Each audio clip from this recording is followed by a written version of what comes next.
Signor Malvagna, conosce Santocono Carmelo? Sì. Chi è? Santocono Carmelo è il cugino di Aldo Ercolano e fa parte dell'associazione della famiglia di Nito Santa Paola. Che sia cugino, come fa a saperlo? Lo so perché me l'hanno detto in seno all'organizzazione. Me l'ha detto Piero, Piero chi? Piero Puglisi, me l'ha detto Nino e poi lo sapevo. Nino chi? Nino Pulvirenti. Che faccia parte dell'organizzazione Santa Paola, chi gliel'ha detto? Ma sempre loro, anche perché lui alcune volte in cui io mi sono trovato a parlare con Aldo è stato presente e poi accompagnava spesso Aldo Ercolano.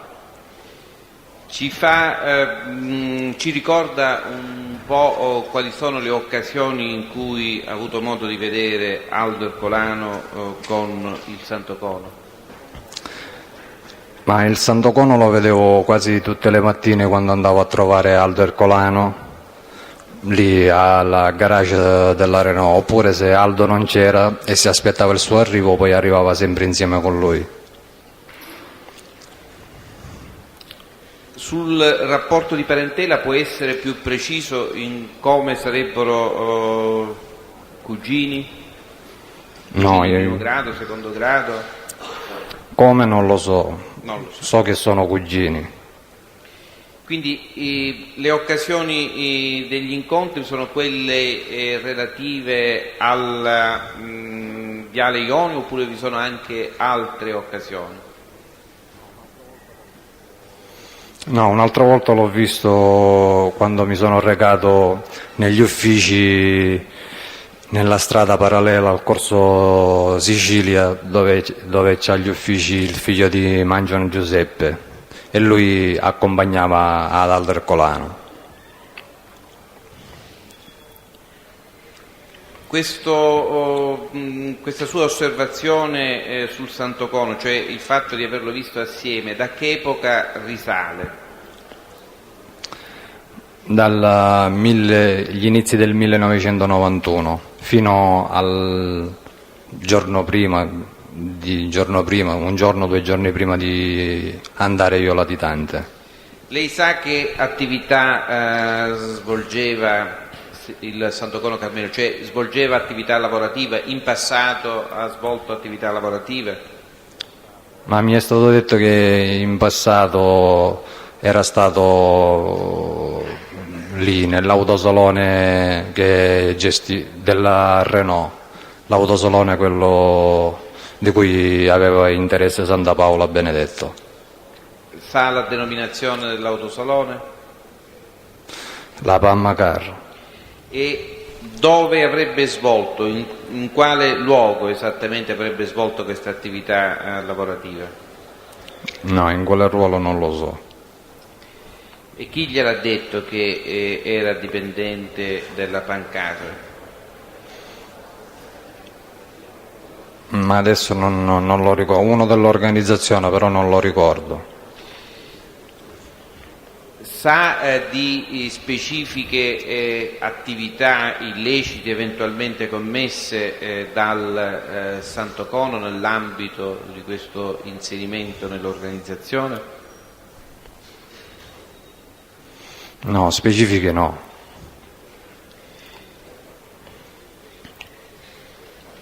Lei ha detto lo vedeva con Ercolano. Aldo Ercolano guidava da sé l'auto? No, era lui che guidava l'auto e lo accompagnava nei posti che l'Ercolano gli indicava. E poi quando l'Ercolano non c'era, che si trovava in altri posti, maggiormente era lui che stazionava lì e ci diceva o dove lo aveva accompagnato che lo potevamo trovare, oppure ci diceva venite più tardi, ci dava un orario indicativo che noi potevamo trovare Aldo per poter parlare con lui.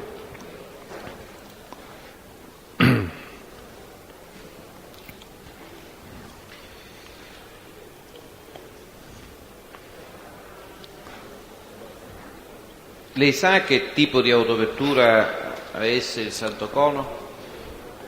Sì, in quel periodo aveva una Renault Clio di colore verde, metallizzata. Sant'Onofrio Carmelo, Sì, sa quale fosse il suo soprannome? sì, Carmelo Monzò. Oltre gli episodi cui lei ha fatto riferimento nel corso delle udienze precedenti, è in grado di riferire altri particolari? Oltre a quelli che ho già riferito, so che il Carmelo Monzò, che è stato lui stesso a raccontarmelo, è un vecchio appartenente, diciamo, all'organizzazione e nel passato è stato uno dei promotori insieme con Mangion Francesco Ciuzzo, con il Santa Paola stesso e con Strano Mario, con Strano Giuseppe, lavoravano col contrabbando delle sigarette. Lui si vantava di essere un abile contrabbandiere e addirittura diceva che lui aveva il brevetto per guidare le imbarcazioni. Lei quando l'ha conosciuto? L'ho conosciuto nel 1984, se non erro, al carcere di Catania, al carcere di Piazza Lanza. Poi per un periodo di tempo, sempre in quell'anno, siamo stati pure detenuti nella stessa cella. Poi il Sant'Onofrio ha ottenuto il beneficio della semilibertà e ogni tanto la sera quando rientrava ci vedevamo. Avete avuto ragioni di contrasto o comunque di discussioni all'interno del carcere? Con il Sant'Onofrio? Sì. No, mai. Anzi, posso dire una cosa, che noi il Sant'Onofrio siamo stati gli unici, perché il Sant'Onofrio durante la detenzione prima si trovava in un'altra cella, ha avuto dei problemi, che aveva contratto un'infezione e le persone di quella cella gli avevano imposto ad andarsene via e lo stavano mettendo in una cella tipo da solo, isolato. Siccome noi abbiamo ritenuto che quella malattia, loro dicevano addirittura che era la sifilide, invece non era la sifilide, e ce lo siamo portati nella cella con noi. E il Sant'Onofrio in quel periodo era demoralizzato al massimo, perché si è sentito un po', diciamo, trascurato. Si è sentito trascurato da chi? Ma da Carletto Campanella, da Natale di Raimondo, Perché erano quelli che erano con lui in un'altra cella? Mi faccia capire perché si è sentito trascurato da Campanella e Natale di Raimondo? Perché sono stati loro a prendere questa decisione, a chiamarlo e a dirgli di cambiare la cella. Quindi, cioè lui, il Sant'Onofrio, era assieme a Campanella e a Natale di Raimondo? No, non era insieme a Campanella e a Natale, era in un'altra cella, sempre però, diciamo, una cella dove c'erano appartenenti dell'organizzazione, le celle nostre, perché dentro il carcere c'erano delle celle dove c'erano tutti appartenenti all'organizzazione e alcune celle invece dove c'erano sia appartenenti all'organizzazione ma anche persone che non schierate. simpatizzanti, sì. Ecco, e lui praticamente l'invito che aveva fatto Campanella e Natale di Raimondo era in che senso? Nel senso di uscire da quella cella per andare dove? Per andarsene, non mi ricordo se era addirittura in un cubicolo isolato oppure in una cella dove c'erano tutte persone, ma persone che non dovevano stare con lui, persone che sporche, persone che... E invece voi cosa avete fatto? Invece noi l'abbiamo chiamato e ce lo siamo portato, no, gli abbiamo detto a zio Carmelo, noi siccome è una persona anziana lo chiamavamo così, ce lo portiamo noi, non c'è problema, ci badiamo noi. E chi eravate? Quando lei dice noi, chi eravate? Noi diciamo era una cella, la 55, nel braccio sinistro, che era la cella fatta di tutti i componenti del gruppo del Malpassato. E in quella cella c'ero io, Orazio Pino, Angelo Grazioso se non erro, un ragazzo che si chiamava Giuseppe Lo Gioco, Santo Pisano e gli altri adesso non me li ricordo, eravamo 7-8 persone. Lei ricorda se in quel periodo il Santo Nocito si è allontanato per essere ricoverato in infermeria, si è avuto ricoverato per diciamo soggiornare in infermeria? Sì, ricordo che si era allontanato, però non ricordo quanti giorni era stato. Si era allontanato ed era stato messo sotto osservazione perché dapprima non si capiva che cosa era questa infezione che aveva contratto. Sa riferire di altro a proposito sempre del Santo Nocito? No, di altro no.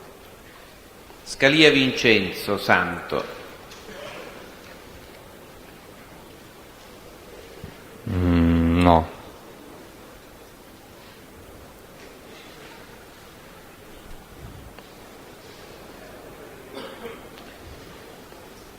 Sciuto Sebastiano.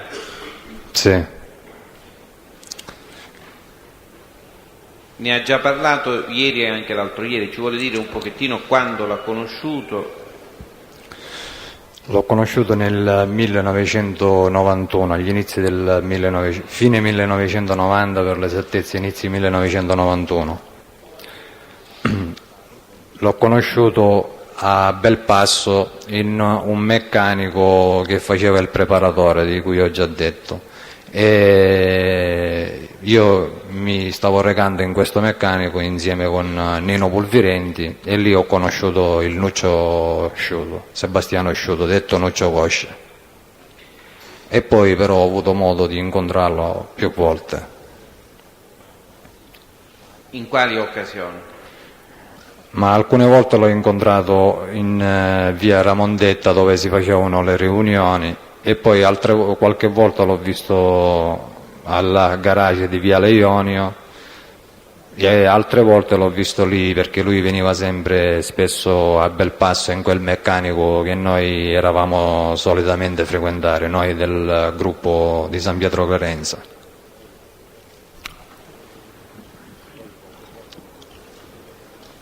Poi qualche volta l'ho visto anche all'interno della discoteca Miami. In che periodo? Sempre nel 1991 e 92.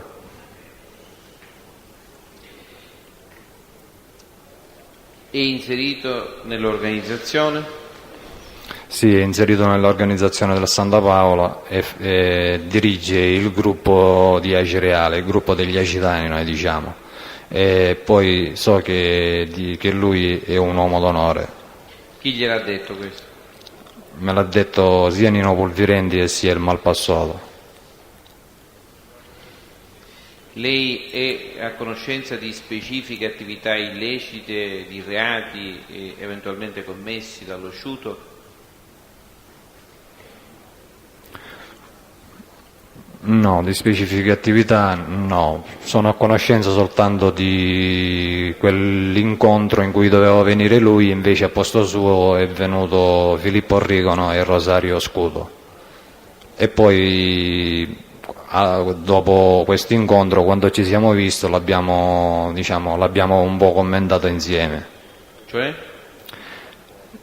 Cioè che si era raggiunto l'accordo e che non si stavano facendo litigare più i due imprenditori, uno che faceva riferimento a noi, il Coniglio, che ho già detto, e un altro che il nome non me lo ricordo, di cui erano interessati i Laudani.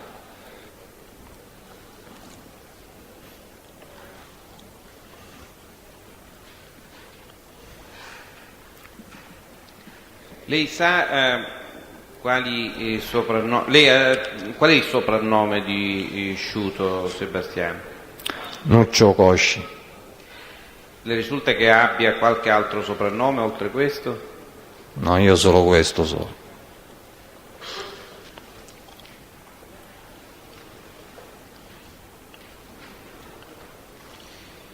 Mi scusi, lei conosce un tale Antonino Testaliscia?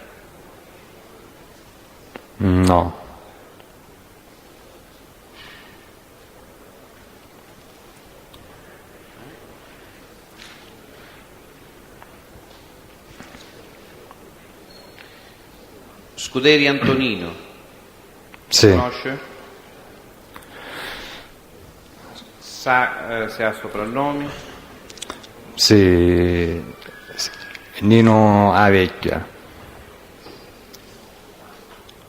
È inserito è inserito in organizzazioni criminali? Sì, è inserito nell'organizzazione di Santa Paola Benedetto.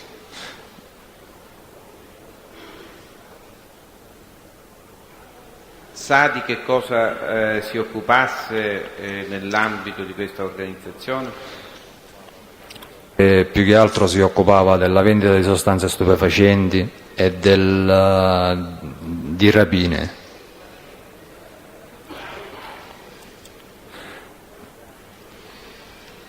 Per quanto riguarda le sostanze stupefacenti, ci vuole dire lei com'è informato di questa sua attività? A lui stesso me l'aveva detto. In che epoca le fece questa confidenza? Ma questa confidenza me la fece nel 1989 perché siamo stati detenuti insieme al carcere di Caltagirone. 1900? 89. Siamo stati detenuti insieme nella stessa cella al carcere di Caltagirone e poi successivamente io l'ho rincontrato al carcere di Rebibbia poco prima di iniziare la mia collaborazione. Lei sa in quale zona o se in tutto il territorio della città o della provincia lo Scuderi spacciasse droga? Ma lo Scuderi più che altro usava come base operativa la zona dove lui abitava, perché lui abitava nel quartiere Picanello, però non è che si vende solo in quel quartiere, si muoveva in diverse zone, però come posto dove teneva lo stupefacente, queste cose così, dice che lo teneva lì in zona anche perché quella zona è contornata di tante campagne. Devo dire ancora che lo Scuderi è imparentato anche con Salvatore Pappalardo del gruppo di Montepo, che è un uomo d'onore della famiglia di Nitto Santa Paola. E com'è imparentato lo Scuderi? Ma mi sembra che sono cognati. Ma lo Scuderi, le ha detto, appartiene all'organizzazione Santa Paola, ma è inserito in qualche gruppo in particolare oppure senza gruppo? Ma lui per i traffici che gestiva lui, perché lui se li gestiva quasi sempre insieme a suo fratello, e faceva riferimento a suo cognato, a Pappalardo Salvatore, e quindi poi non siamo scesi nei particolari. Io ho dedotto che faceva riferimento al capogruppo del gruppo dove era inserito suo cognato, e cioè a Natale di Raimondo.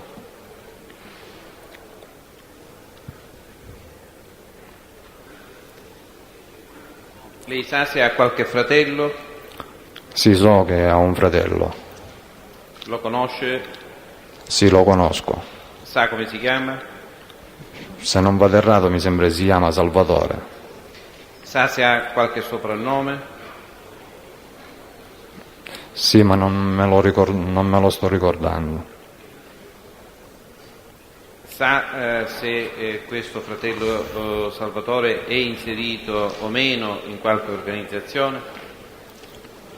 Sì, sempre nella stessa organizzazione. Quale? L'organizzazione del Santa Paola, e nello stesso faceva riferimento come il fratello a suo cognato e al gruppo di Montepo di Natale di Raimondo. Tutte e due facevano un po' le stesse cose, vendevano la droga e facevano rapine. So che diverse volte hanno fatto delle rapine unitamente ai ragazzi del gruppo di Gran Cagnolo e di Claudio Severino Samperi. Difatti ho incontrato il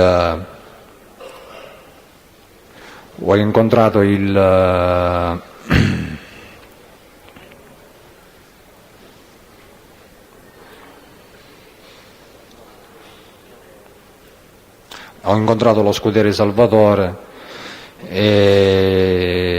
a Roma, che lui passava di transito, io ero lì per l'incidente probatorio e chiedeva notizie, era preoccupato per diciamo, la collaborazione di Claudio Samperi, che poteva chiamarlo in causa e potevano fargli mandato di cattura, perché dice che sapeva tante cose, avevano fatto alcune cose assieme.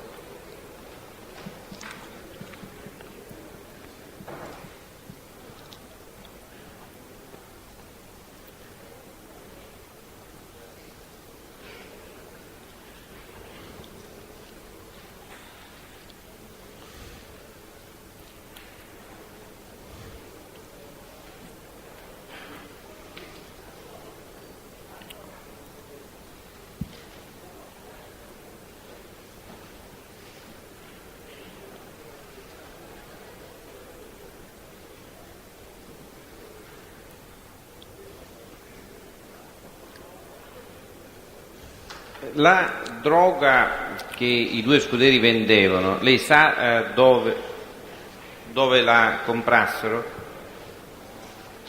e da chi la comprassero?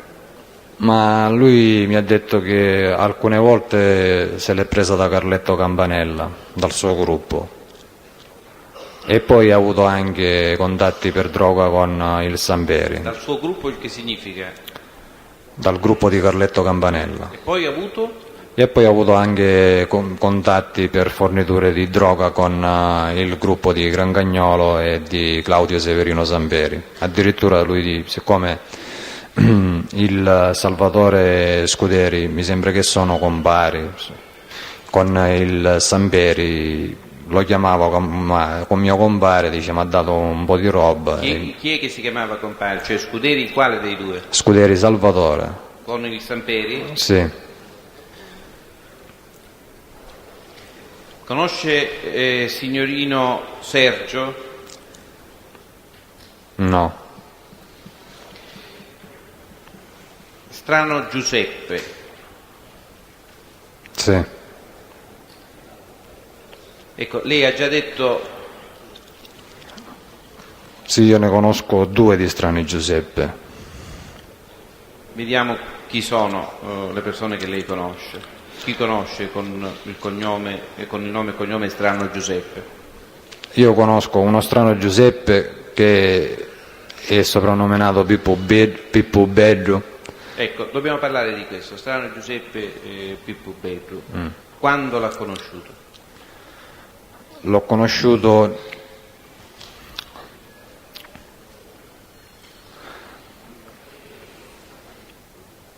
nel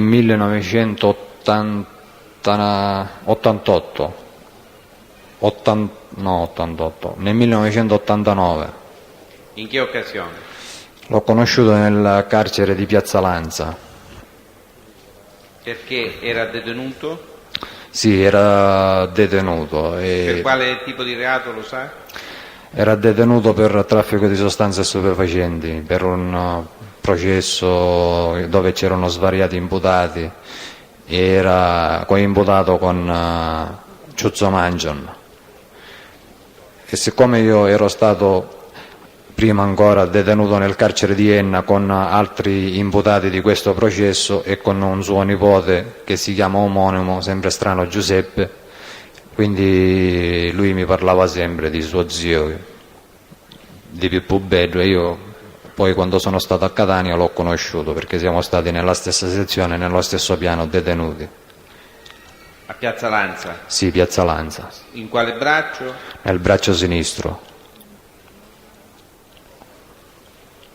E dopo questo incontro, per così dire, carcerario, lei ha avuto modo di frequentarlo successivamente?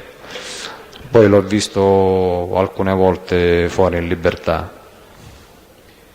Oltre quello che ha già riferito ieri e nei giorni scorsi, sulle attività illecite eventualmente commesse dallo strano Giuseppe, cosa sa dirci? Io so che lo strano Giuseppe lavorava unitamente al Carmelo Monzo, Carmelo Santonocito, però io ho discorsi diretti con lui. Lavorava in che senso? Lavorava nel trasporto e nello smistamento delle sostanze stupefacenti. E questo a lei chi l'ha riferito? Ma questo qua lo sapevo insieme all'organizzazione, me l'ha detto pure anche Piero Puglisi. E gliel'ha detto prima o dopo la carcerazione del 1989? No, dopo, quando io qualche volta lo incontravo fuori in libertà allo Strano Giuseppe. Siamo nel 1991-92. Lei sa se è inserito in qualche organizzazione?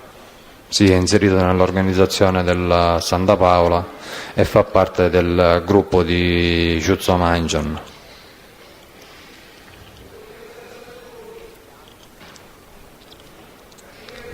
Di altre, Silenzio. altri fatti specifici che riguardano lo Strano Giuseppe, è in grado di riferirli?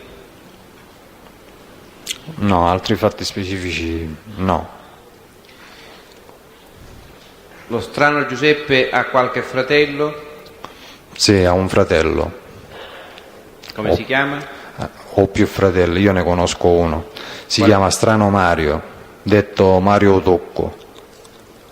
Quando l'ha conosciuto? Lo conosce personalmente o solo per sentito dire? No, lo conosco personalmente, l'ho conosciuto nello stesso periodo che ho conosciuto lo Strano Giuseppe, perché erano entrambi detenuti nella stessa cella del carcere di Piazza Lanza. Lei ha accennato al fatto di essere stato detenuto ad Enna e di aver conosciuto alcuni imputati, coimputati Sì, degli Strano. Ricorda qualche nome? sì, li ricordo. Era il figlio di Strano Mario, Strano Giuseppe e Nania Carlo, il fratello di Nania Antonino. Altri? No, altri che io ricordi no, di quel procedimento.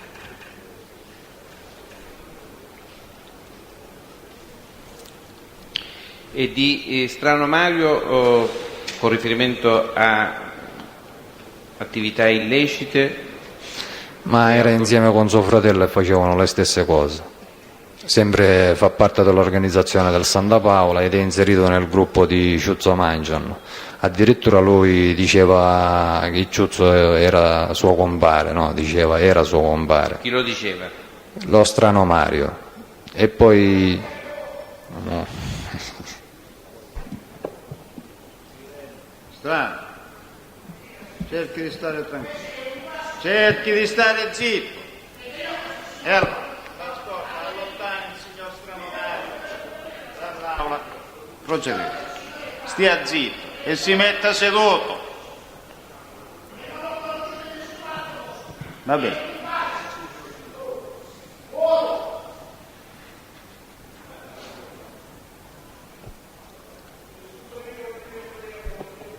Se ha finito, Strano può rimanere in aula. Se deve continuare, se ne vada.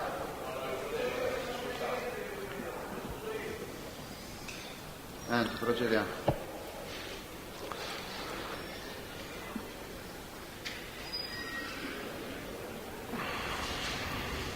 Lei ha conosciuto Antonino Paratore? No, Ha conosciuto qualcuno con il soprannome di Nino Ballerino?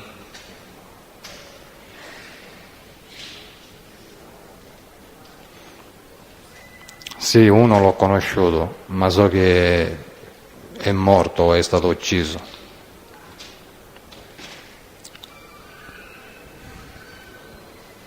Quando lo ha conosciuto? L'ho conosciuto nel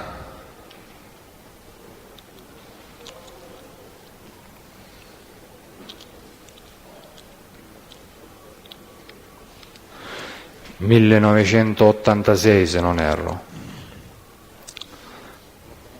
Dove l'ha conosciuto? L'ho conosciuto che mi trovavo in compagnia di Leonardo Giuseppe e siamo passati in un ristorante vicino Piazza Europa e mi ha presentato questa persona che si diceva essere, cioè me l'ha presentato come Nino Ballerino.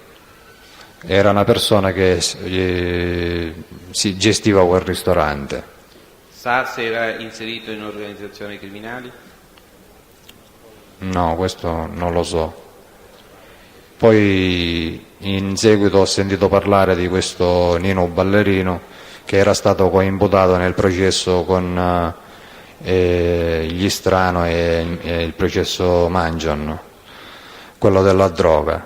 E ne sentivo parlare da Giuseppe Strano, il figlio di Mario Strano, però come appartenente all'organizzazione no, ne sentivo parlare che era uno di quelli diciamo vecchi che facevano il contrabbando insieme con Carmelo Monzò, con Pippo Strano detto Pippo Bello, con Mario Strano Mario Tucco e con Mangion Francesco detto Ciuzzo.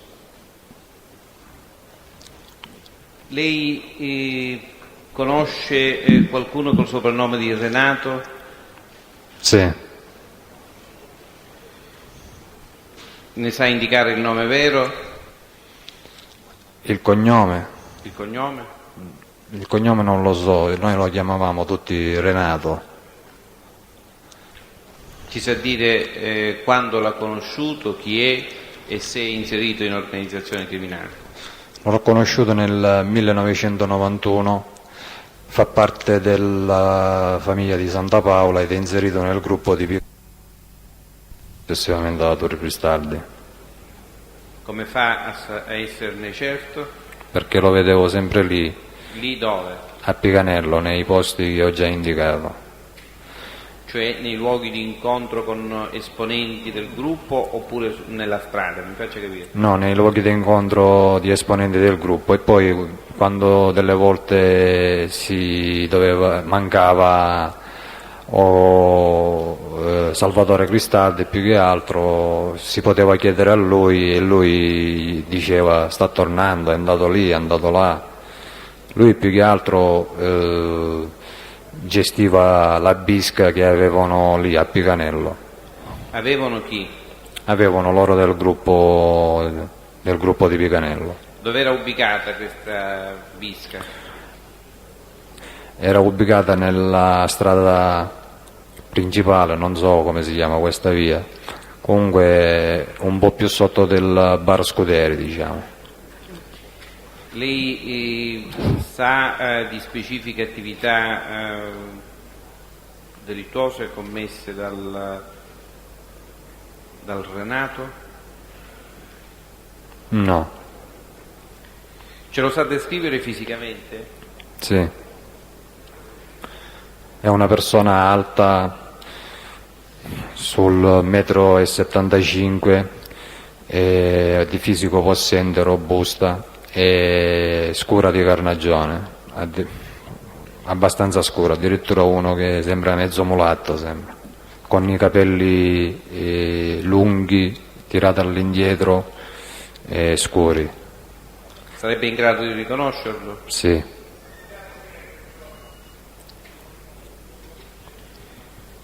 Tomaselli Antonio? No. Tomaselli Giuseppe? No. Tornabene Mario Giuseppe? Sì. Ne ha già parlato, mi pare, anzi sicuro, Sì. nei giorni scorsi. Ecco, ci sa dire quando l'ha conosciuto? L'ho conosciuto nel 1990, fine 90, inizio 91. In che occasione? L'ho conosciuto che lui è venuto a trovare a Nino Pulvirenti a San Pietro Clarenza, nella piazza di San Pietro Clarenza, posto usuale che noi ci riunivamo, noi del gruppo di San Pietro Clarenza. E perché è venuto a trovarvi? Perché non lo so, poi hanno parlato assieme, il motivo non lo so. Faceva parte di qualche organizzazione? Sì, fa parte dell'organizzazione della Santa Paola ed è inserito nel gruppo degli Acitani diretto da Nuccio Cosci. Come fa a sapere, a essere certo di questo inserimento nell'organizzazione? Lo so perché poi me l'ha spiegato Nino e perché più volte poi ho avuto modo di parlare con il Mario e lui si accompagnava spesso al Cosci. Lei ha detto ieri che del gruppo di Aciriale Tornabene era quello che frequentava il Maieni. Sì. Con quale compito? Ma lui lì dentro, il compito di preciso non so, era come il padrone lì dentro, faceva quello che voleva, poi se c'era un problema lo risolveva lui, era l'uomo dell'organizzazione fisso perché lui ci andava tutte le sere là, quando apriva il Miami era sempre lì.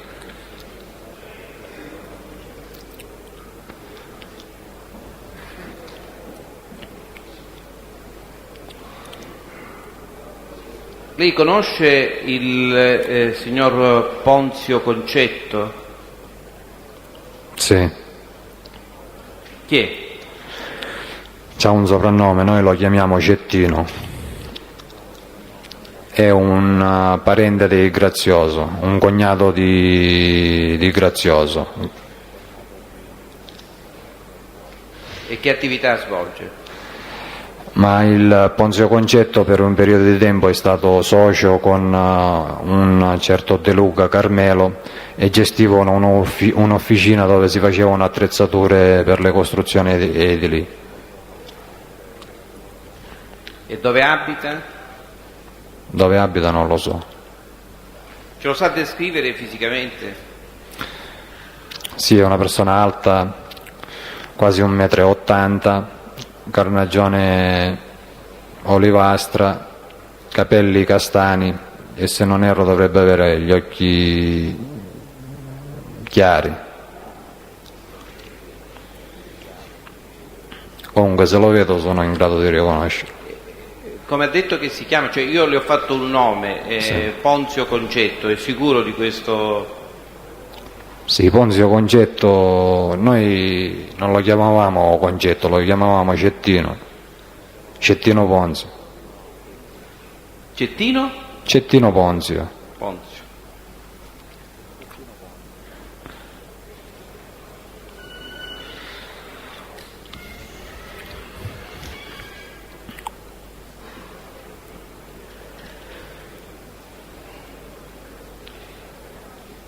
Lei ha avuto mai modo di conoscere il proprietario di un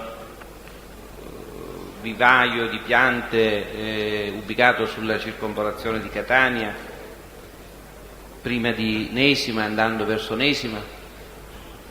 No,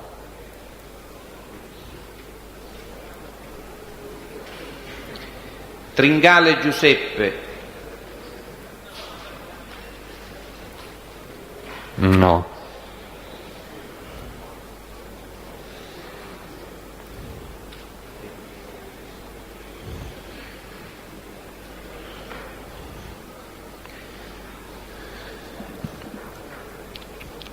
Lei conosce un tale soprannominato Berlusconi?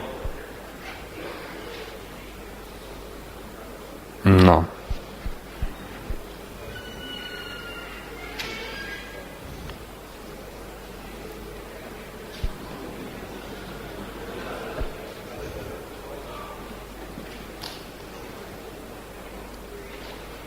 Lei ha parlato ieri di tale Baruni, soprannominato Baruni, ricorda? Sì.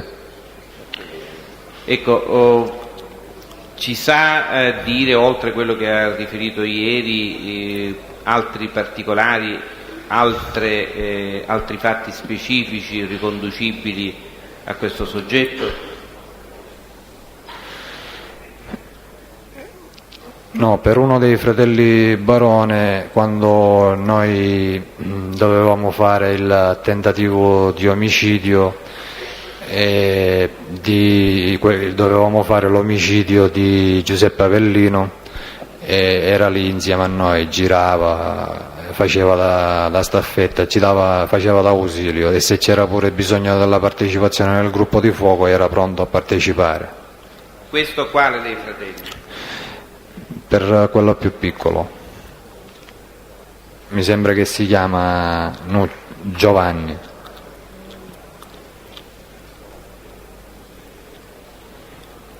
Ecco, io non ricordo se lei già lo ha detto, quindi le riformo la domanda.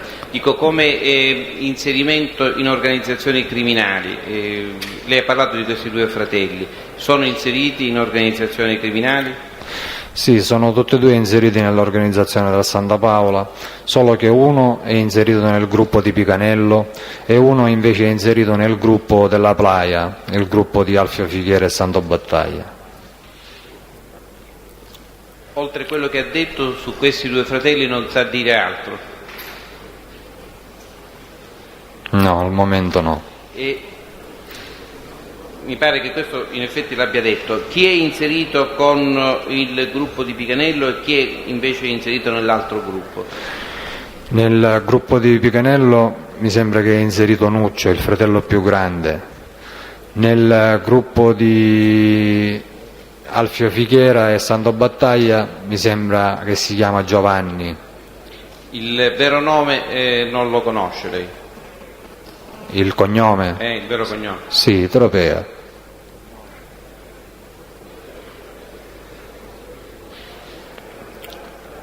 Conosce anche un Tropea Francesco?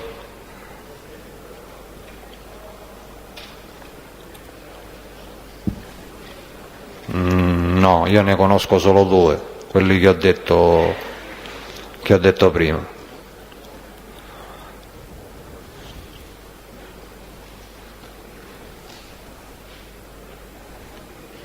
Tuccio Salvatore? Sì. Quando l'ha conosciuto e chi è? L'ho conosciuto nel 1983 o 84 al carcere di Piazza Lanza.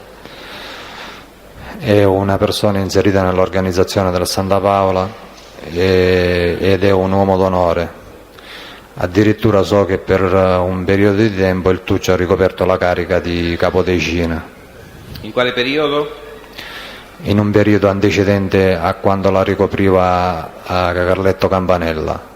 E queste indicazioni sul ruolo del Tuccio lei da chi le ha prese? Dal Malpassoto. Nell'83 o 84, non ricordo bene, quando lei l'ha incontrato al carcere, il Tuccio era detenuto per che cosa? Ma adesso l'imputazione non me la ricordo, so che il Tuccio era... Lei, mi scusi, al carcere di Piazza Lanza in che periodo c'è stato? Io ci sono stato dal novembre del 1982 dai primi di dicembre del 1984.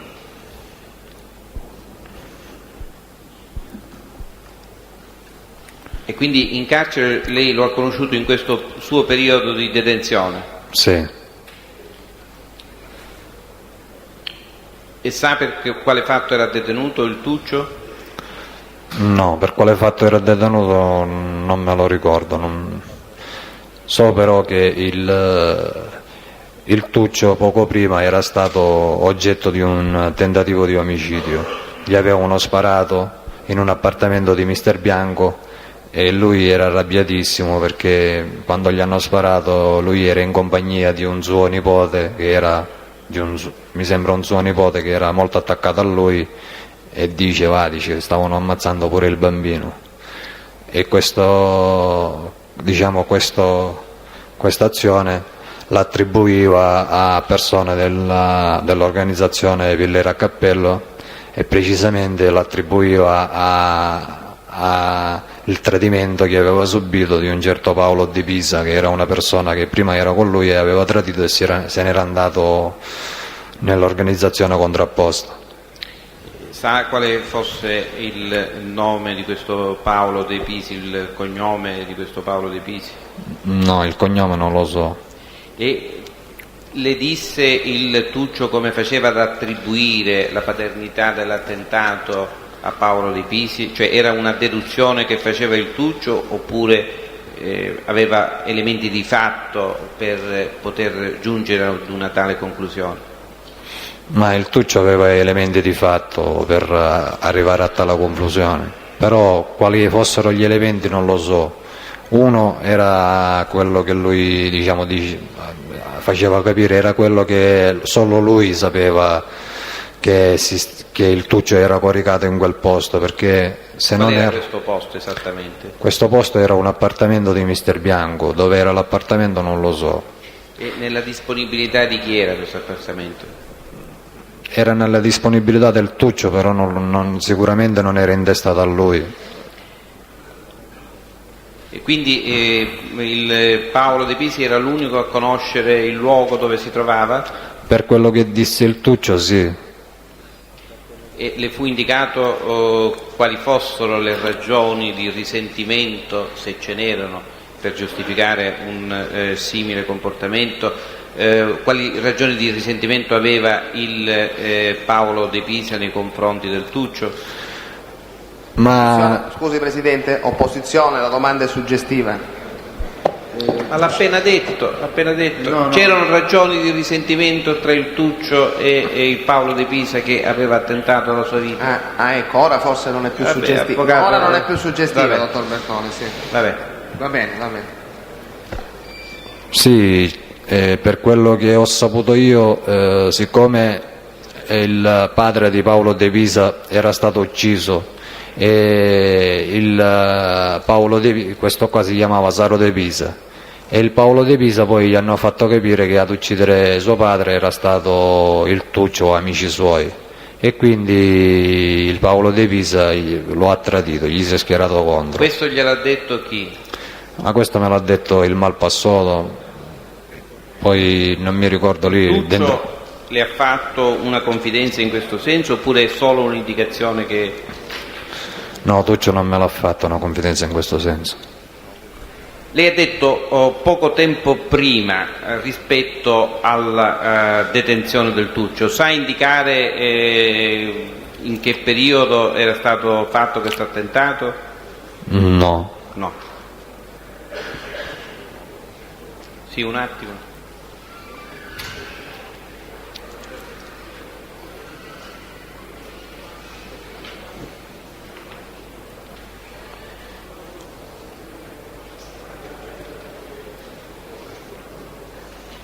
Lei sa indicare specifiche attività illecite eventualmente commesse dal Tuccio?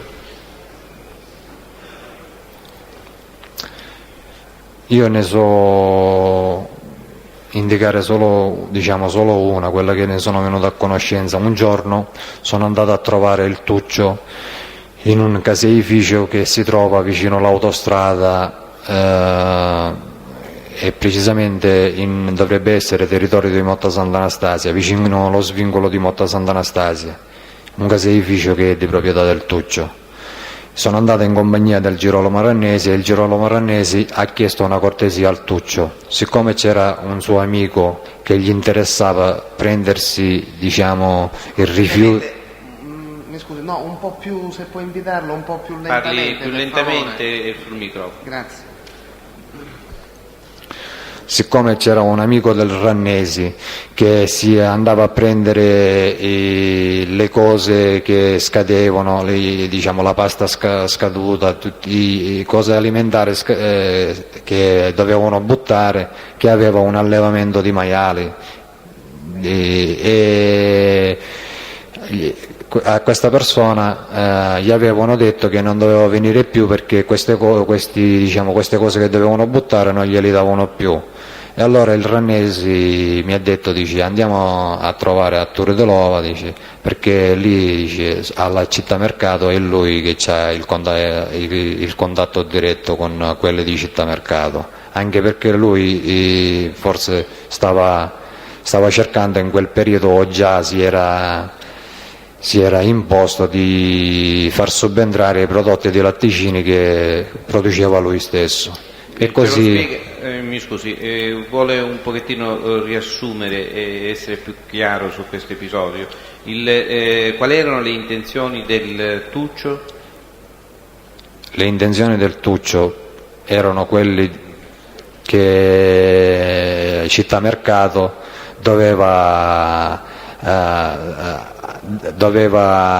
approvargli l'appalto che lui gli poteva fornire i latticini di sua produzione. E allora cosa ha fatto il Tuccio? E allora il Rannesi è andato a parlare con il Tuccio e gli ha spiegato questa, diciamo, che voleva fatto quel tipo di favore, e il Tuccio gli ha detto che mi scusi, forse mi sono distratto io. Chi era il Rannesi che voleva fatto quale tipo di favore? Il Rannesi voleva fatto il favore che a quella persona che si prendeva quelle cose alimentari che buttavano, che gli avevano detto che non gliele davano più, di fargliele ridare di nuovo, che poteva recarsi lì e gliel'avrebbero ridate. E poi il Rannesi mi raccontò che il Tuccio si stava aggiudicando l'appalto, non mi ricordo addirittura se l'era aggiudicato, per vendere i latticini lì dentro Città Mercato, i latticini di sua produzione. Mi scusi, l'epoca di questo fatto quant'è? L'epoca di questo fatto siamo marzo-aprile 1992. E questa persona, mi corregga se ho capito male, questa Sì. persona che si era rivolta al Rannesi per questo tipo di favore poi fu soddisfatta? Questa persona poi in seguito so che è stata soddisfatta, solo che il Tuccio gli disse che ci avrebbe pensato lui, però gli disse non ti do la sicurezza al 100% perché diceva, con questo abbiamo rapporti particolari, oltre al rapporto che lui prendeva, per come mi ha detto il Rannesi, i soldi mensili a titolo di estorsione, aveva anche questo rapporto dell'appalto che lui o già se l'era, adesso non ricordo se l'era aggiudicato o era in procinto di aggiudicarselo, aveva degli interessi.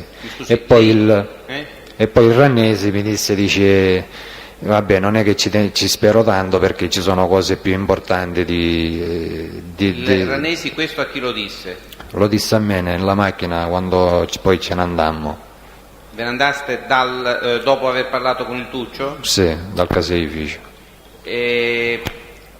C'erano presenti altre persone? No, che io ricordi no. Oltre questo episodio, di altri fatti specifici che riguardano il Tuccio è al corrente? No.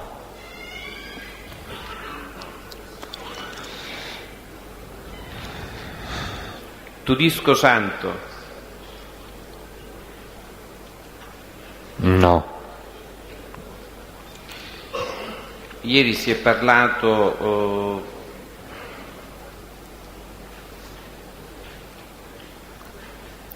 lei ha parlato di Zuccaro Carmelo, mi pare. Sì.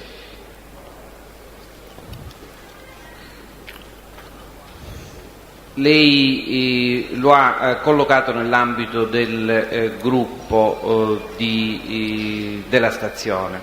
Sa, è così? Sì. Sa di specifiche attività delittuose commesse dallo Zuccaro? No, di specifiche no. Zuccaro Giovanni? No. Zuccaro Nunzio? Sì. Chi è? Zucchero Nunzio fa parte dell'organizzazione della Santa Paola e è inserito nel gruppo di Carletto Campanella, il gruppo di Picanello. Come fa a saperlo? Lo so perché, a parte che lo vedevo spesso là, e poi perché lui ha avuto incarico di Carletto Campanella di fornirci un appoggio a Mister Bianco e di mettersi insieme con noi per fare alcuni omicidi che noi volevamo fare nel paese di Mister Bianco. Quali omicidi? Ma noi a chi ci veniva a tiro lo dovevamo ammazzare. Principalmente in quel periodo eravamo concentrati su Tonio Nicotra, il figlio di Mario Nicotra, Mario Tuppo, su Salvatore Cavallaro e su Luciano Cavallaro, e poi se si trovava qualcuno altro lo ammazzavamo lo stesso. Siccome la sorella di Zucchero Nunzio, che è sposata, Allora, allontaniamo questo signore incivile dall'aula. Che modo è questo di rivolgersi? Che modo è di interrompere questo? Si è allontanato dall'aula, individuato e allontanato.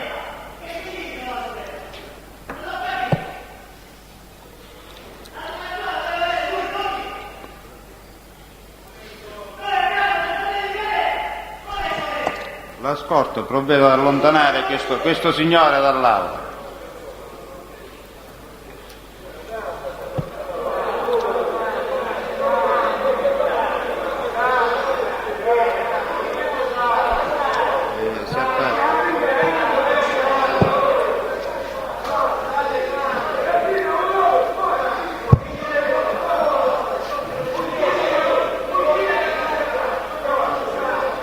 Si aspetta.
Signor Ciminieri.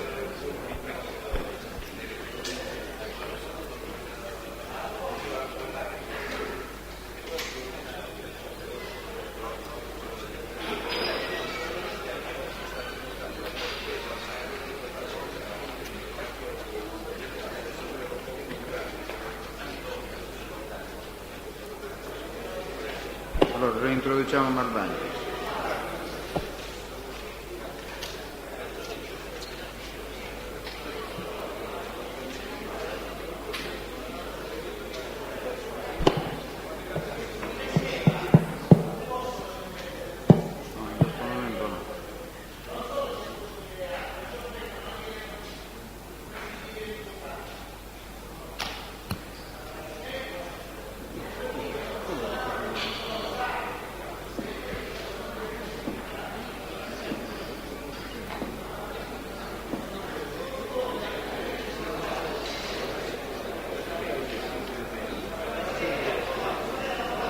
Non in questo momento.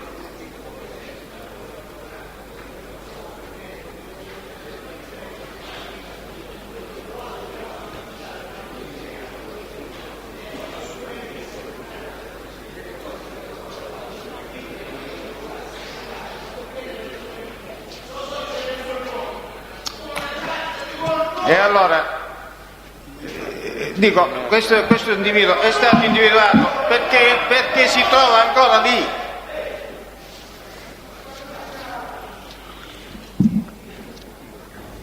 Qui non è che noi scriviamo ordinanze bellissime in cui affermiamo principi, ma i fatti ci smentiscono a proposito di esami a distanza. Ora, questo signore è stato allontanato oppure no?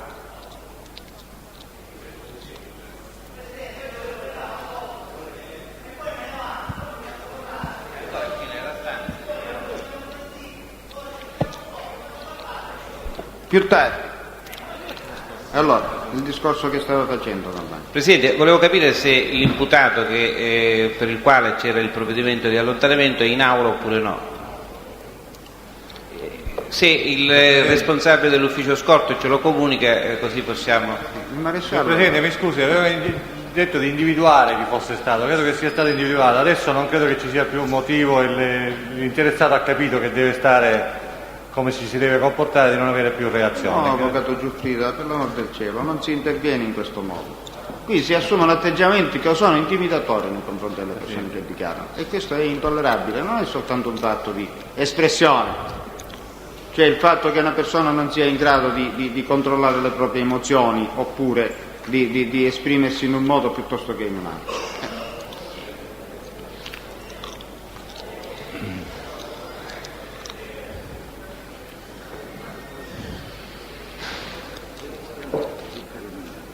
Allora, si dà atto che l'imputato è stato individuato nella persona di Zuccaro Nunzio e che è stato allontanato dall'Aula. Proseguiamo. Mi scusi, vuole riprendere il discorso dove è stato interrotto? Perché sinceramente non ho capito neppure di che cosa... Non lo so, si parlava della sorella. Appena è stata nominata la sorella, prima ancora di sapere di che cosa stava parlando, Malvagni, è successo il finimondo. Malvagna, allora di che cosa stava parlando?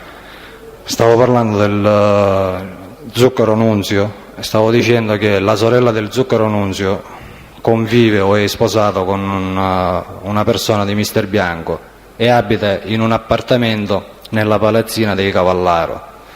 Noi con... Cavallaro chi sono? Lo ha già detto probabilmente, però ce lo ripete? I Cavallaro sono Cavallaro Salvatore e Cavallaro Luciano. Sono delle persone che fanno parte dell'organizzazione di Mario Nicotra, persone che noi volevamo ammazzare. E quindi? Siccome avevamo saputo che quando queste persone scendevano dall'Alta Italia, perché se ne erano scappati in Alta Italia, si appoggiavano in quella casa, e lo avevamo saputo perché era stato lo Zucchero tramite la sorella che ce l'aveva fatto sapere a Carletto Campanella. Quindi Carletto Campanella gli ha dato l'incarico allo Zucchero di andare, con la scusa di andare a trovare la sorella, di stare in quell'appartamento e di vedere gli spostamenti di queste persone. Noi gli abbiamo dato una radiotrasmittente e in più ci tenevamo in contatto con i telefonini. E così avvenne. Solo che abbiamo fatto tantissimi appostamenti, però non siamo mai riusciti a poter portare a compimento, diciamo, nessuno di questi omicidi, perché alcune volte che avevamo individuato queste persone, il tempo di organizzarci, queste persone riuscivano ad andarsene e li perdevamo di vista. E tante nottate, tanti appostamenti sono andati a vuoto, perché noi stavamo appostati in una casa a distanza allineataria di circa 100 metri, una casa che aveva fornita una parente di Orazio Caudullo e del defunto Pippo Di Salvo. Inoltre è stato lo Zucchero, sotto sua Zucchero Nunzio, quello che stiamo parlando, sotto sua segnalazione a fornirci l'indicazione che Giuseppe Torre, il figlio di Giuseppe Torre detto Pippuciono, era colui che portava il vettoio, portava da mangiare quando queste persone stavano chiuse là, che teneva contatti con queste persone. Noi, sotto sua insistenza, abbiamo deciso di sequestrare queste persone. Sotto l'insistenza di chi? Sotto l'insistenza del Nunzio Zuccaro. Sì. abbiamo deciso, perché avevamo fatto troppe nottate, eravamo un poco accaniti, di sequestrare il Torre e di farci dire dove erano, perché nel frattempo avevano cambiato abitazione e si erano messi in un'altra abitazione che noi non conoscevamo, e allora l'abbiamo sequestrato, l'abbiamo torturato e l'abbiamo ammazzato, però abbiamo scoperto che questo non sapeva niente. Poi durante tutto Scusi, lei ha partecipato a sì, questo ho partecipato pure io, e quindi questa persona ci ha fatto ammazzare una persona per suo spizio. Poi tra di noi si parlava, ma noi come mai abbiamo ammazzato questa persona? Cioè, che motivo avrebbe potuto avere, diciamo, il nunzio che ci ha indicato questa persona, quando invece non era vero che questa persona manteneva i contatti?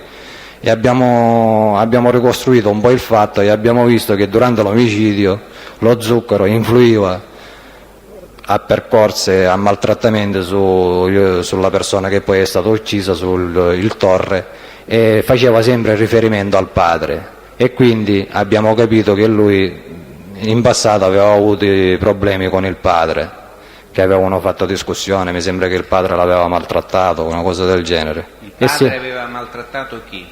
Il padre del Torre? Sì, il padre aveva maltrattato chi? aveva maltrattato Nunzio Zucchero. Per quale motivo? Per quale motivo non lo so. Quindi lo Zucchero Nunzio era presente al momento del sequestro, al momento dell'omicidio? Sì, era consapevole di tutto. Al momento del sequestro no, era nel posto dove poi doveva essere portato. Di questo omicidio è già riferito all'autorità giudiziaria competente. C'è rapporto di parentela tra Zucchero Nunzio e Zuccaro Carmelo? Che io sappia no. Lei sa se lo Zucchero Nunzio svolge qualche attività lavorativa? Sì, so che c'ha un bancone che vende il pesce nel mercatino che c'è a Picanello, il mercatino del pesce. Di altre attività?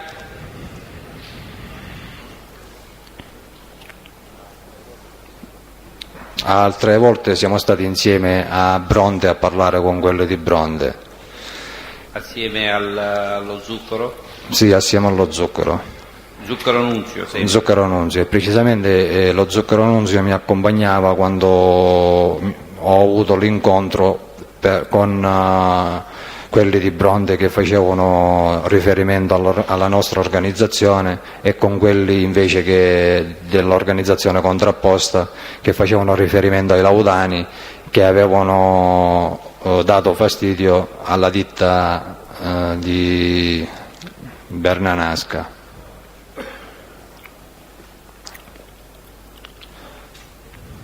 Altri fatti riferibili allo Zucchero Nunzio?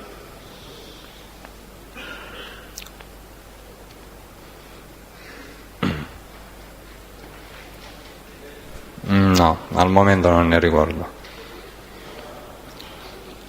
Tusa Lucio?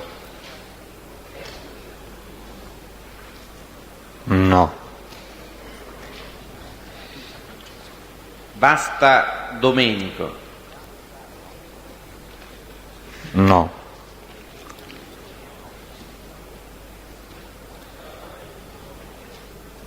Zucchero Domenico? Sì. Quando l'ha conosciuto, chi è? L'ho conosciuto nella fine del 1991. È una persona che fa parte della famiglia del gruppo di Santa Paola e che è inserito nel gruppo da lui diretto insieme con Carmelo Zucchero, il gruppo che opera alla stazione.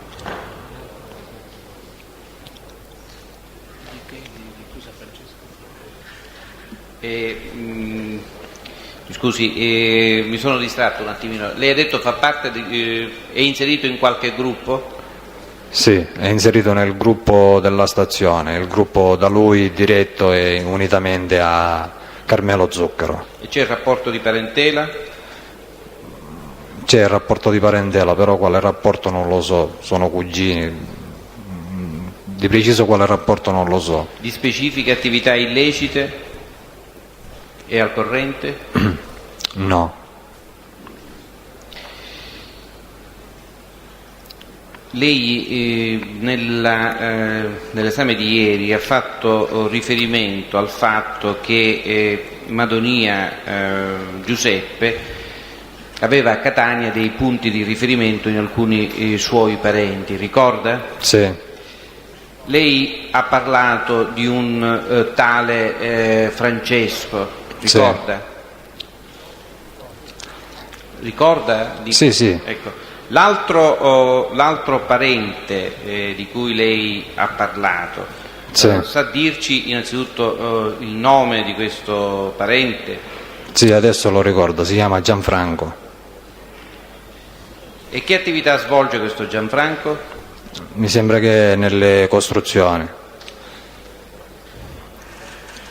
Sa in particolare dove ha sede la sua attività?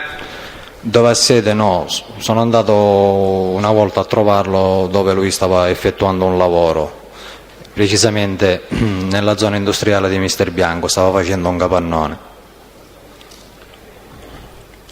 Con riferimento al Francesco, lei ha detto che era titolare di una attività, di un negozio. Vuole Sì. ripeterci esattamente qual era questo negozio? Era un negozio che vendeva arredamento, il Caprice Mobili. Ubicato dove?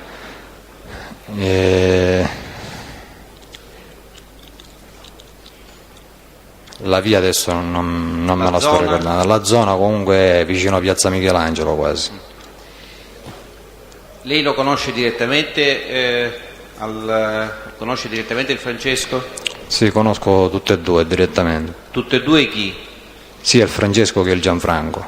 Che è il Gianfranco. E che tipo di rapporti lei ha avuto con il Francesco? Cioè ha avuto incontri per affari illeciti oppure incontri così illeciti, casuali? Ci dica. Io un paio di volte ci sono andato a trovarlo lì al Caprice e poi qualche volta l'ho visto pure a San Pietro Clarenze che è venuto a trovarci. Quando sono andato al Caprice ero accompagnato da Franco Stimoli e hanno parlato loro, l'oggetto della discussione non lo so.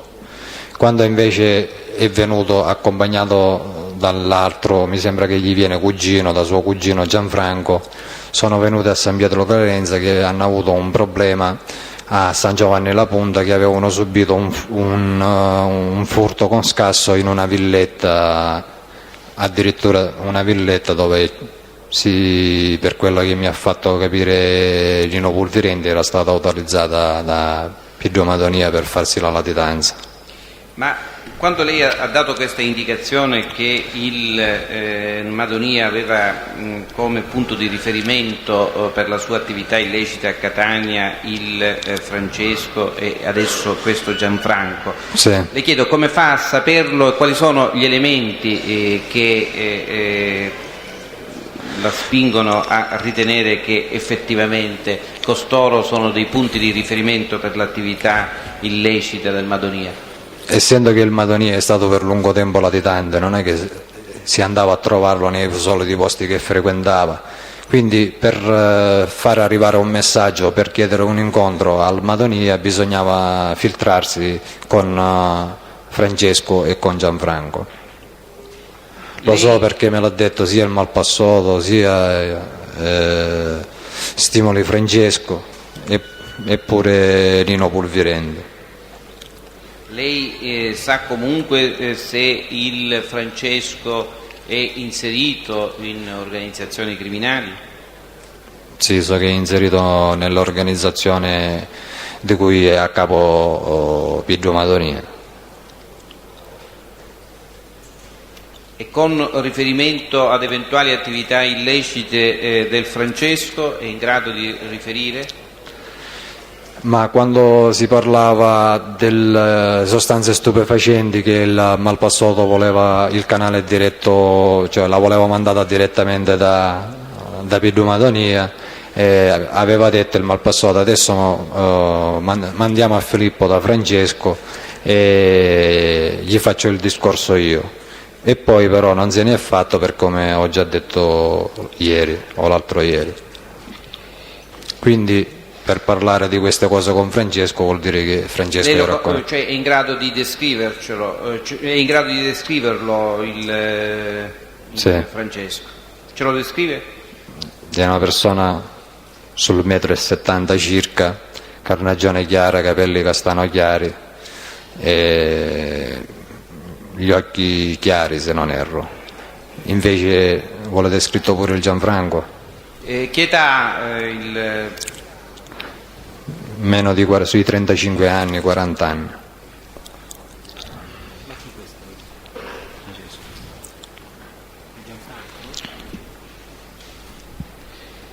E mi scusi, lei ha visto assieme il Francesco e il Gianfranco? Sì, ho visto assieme il Francesco e il Gianfranco.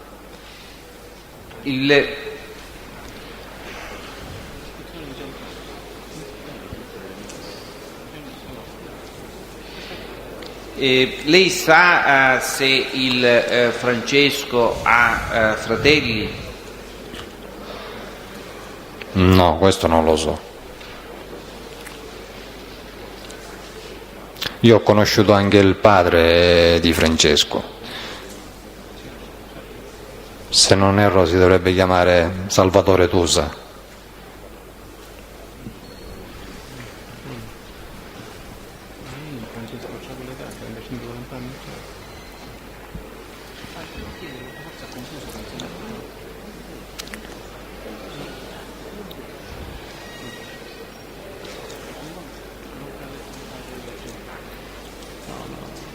E ci descrive così invece il Gianfranco? Il Gianfranco è una persona alta sul 1,80 m, di carnagione scura e capelli scuri. Comunque se li vedo sarei in grado di riconoscerli tutti e due.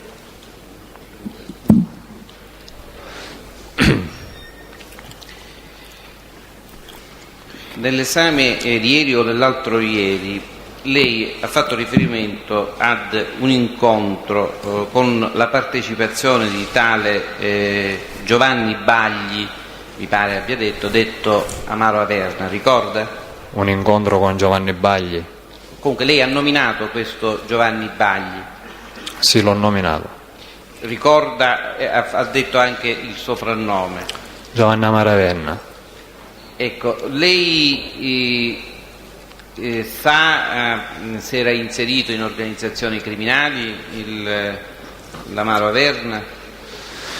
Ma se era inserito no, l'Amaro Averna innanzitutto è morto. Se era inserito non lo so, però era vicino al gruppo di Picanello, anche perché era abile nel spaccio delle sostanze stupefacenti. E poi so che Carletto Campanella ne ha chiesto la sua uccisione. E perché?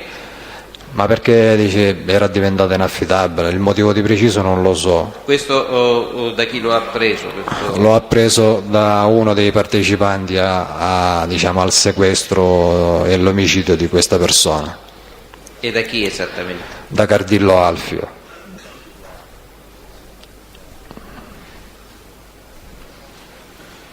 Oltre al Cardillo hanno partecipato persone dell'organizzazione... Quali altre persone hanno partecipato a questo sequestro? No, non lo so quale, io ho saputo. La sua fonte è il Cardillo che le ha riferito sì, questi episodi.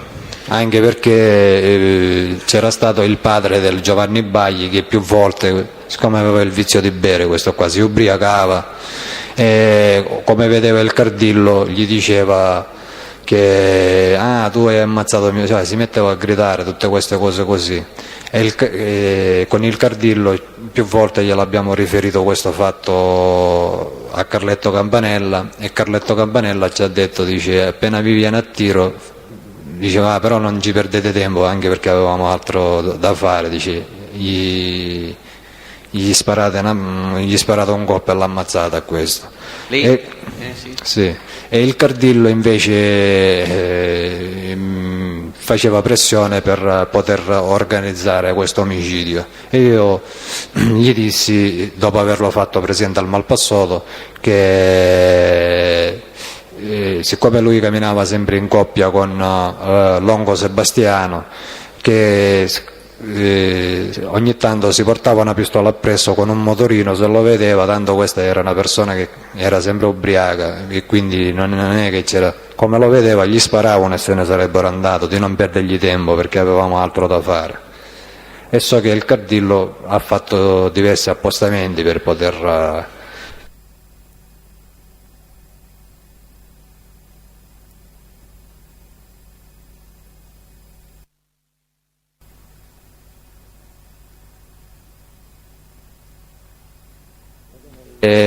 in questo contesto lui mi ha raccontato il fattore che aveva partecipato all'omicidio del figlio. Lei ha conosciuto o ha mai sentito parlare di un tale Nello Cannavò? No.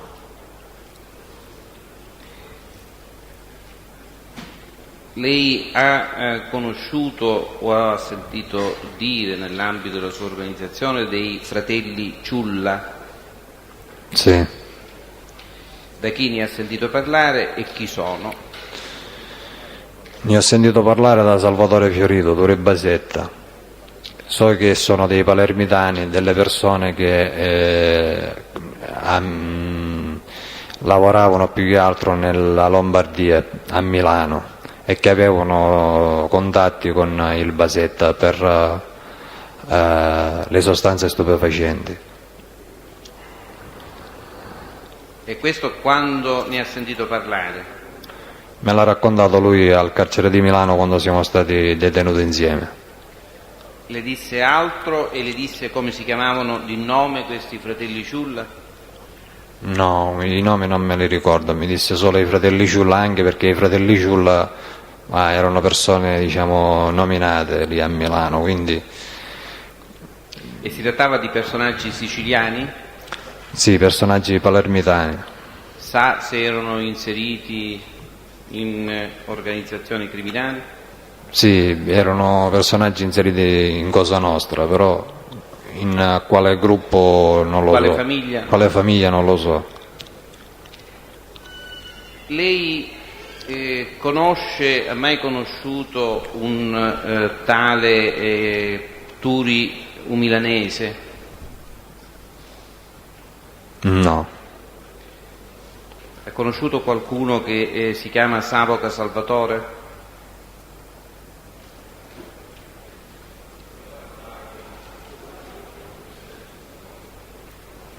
No.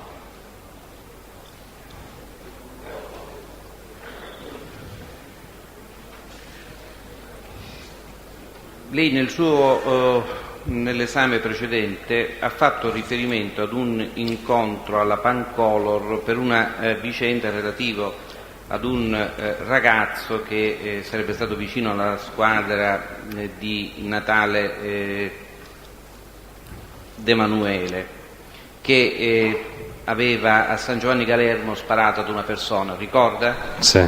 Ecco, ci sa dire chi era questo ragazzo? Il nome di questa persona? No, il nome non lo ricordo.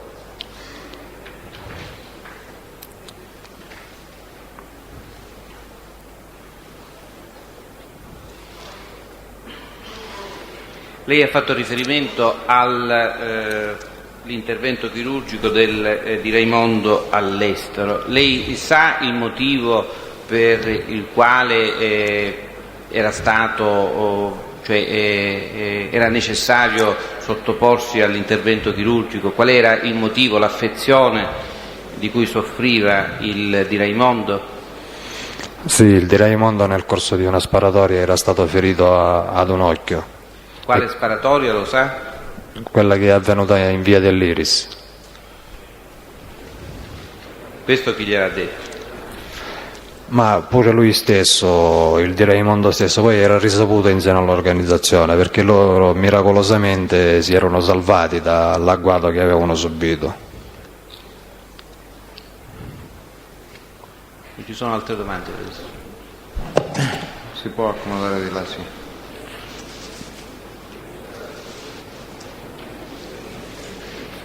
Presidente, chiaramente ci sono delle richieste istruttorie che chiaramente l'Ufficio del Pubblico Ministero farà quando la Corte riterrà più opportuno.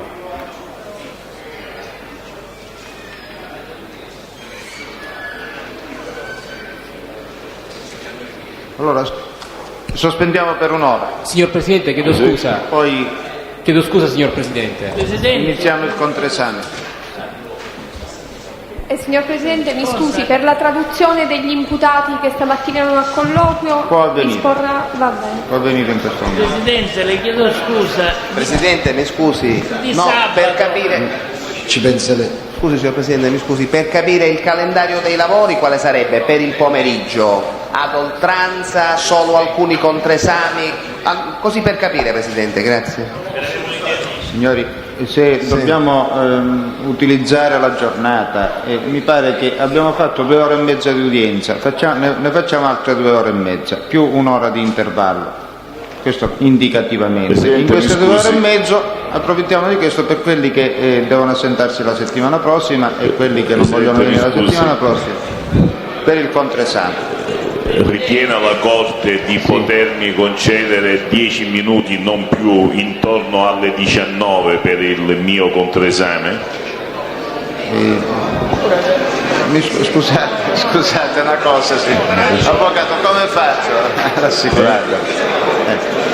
Facciamo 2 ore e mezza di udienza. Considerato, scusi, Avvocato Pavone, considerato che sono le 15:20 e che ricominceremo alle 16:30, 2 ore e mezzo sono 17:19. Allora mi posso prenotare per quel momento, grazie Presidente. Signor Presidente, chiedo Andiamo avanti scusa. sino alle 19. Chiedo scusa, Pubblico signor Ministero, Presidente. sì. Volevo fare prima della pausa una richiesta e dare una comunicazione. Signor Presidente, La facciamo alla ripresa, cioè, Pubblico Ministero. forse è più opportuno farla Sì, adesso, proprio perché Avanti. si avrà la possibilità per il difensore di consultare qualche atto, solo per questo, avanti. faccio soltanto la richiesta. In esito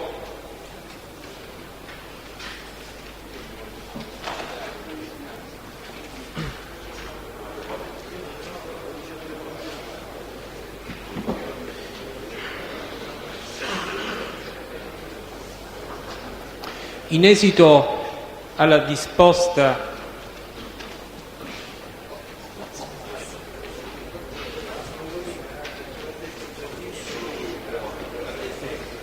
Così il Pubblico Ministero non c'è un problema per raggiungere. Sì, prego, faccia.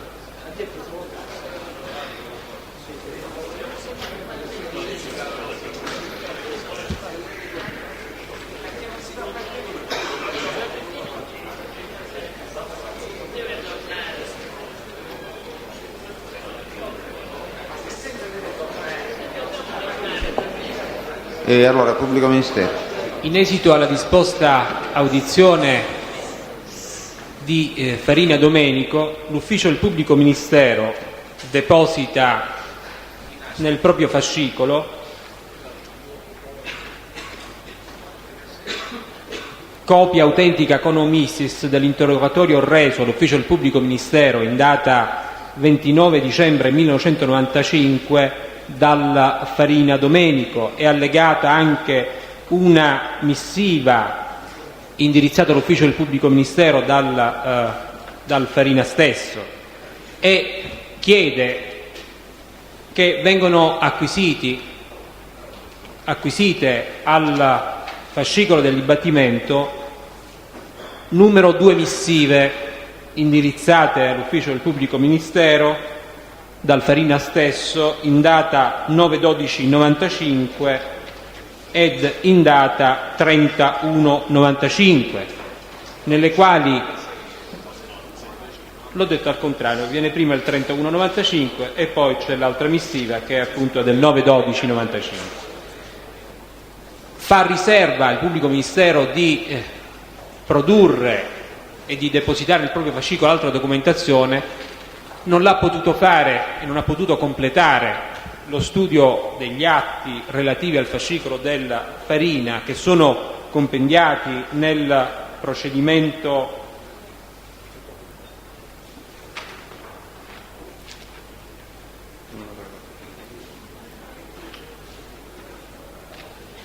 (1540/93 NR), in quanto quel fascicolo ha potuto consultare solo in parte questa mattina.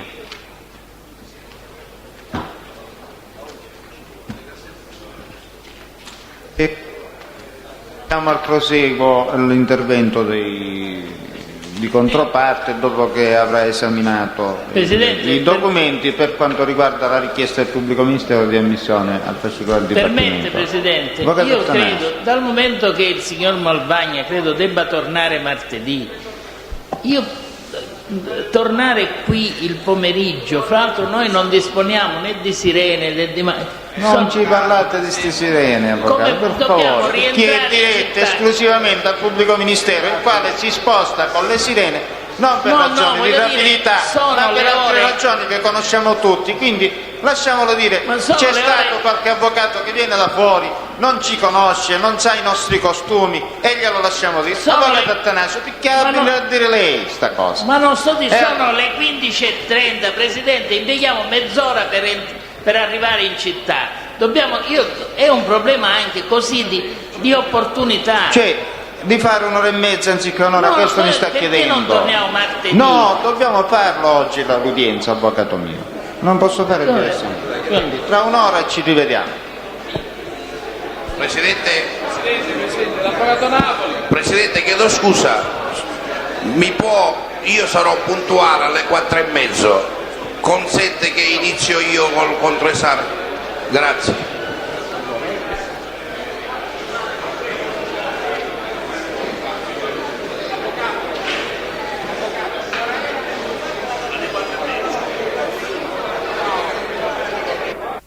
Signori, prendiamo posto per favore.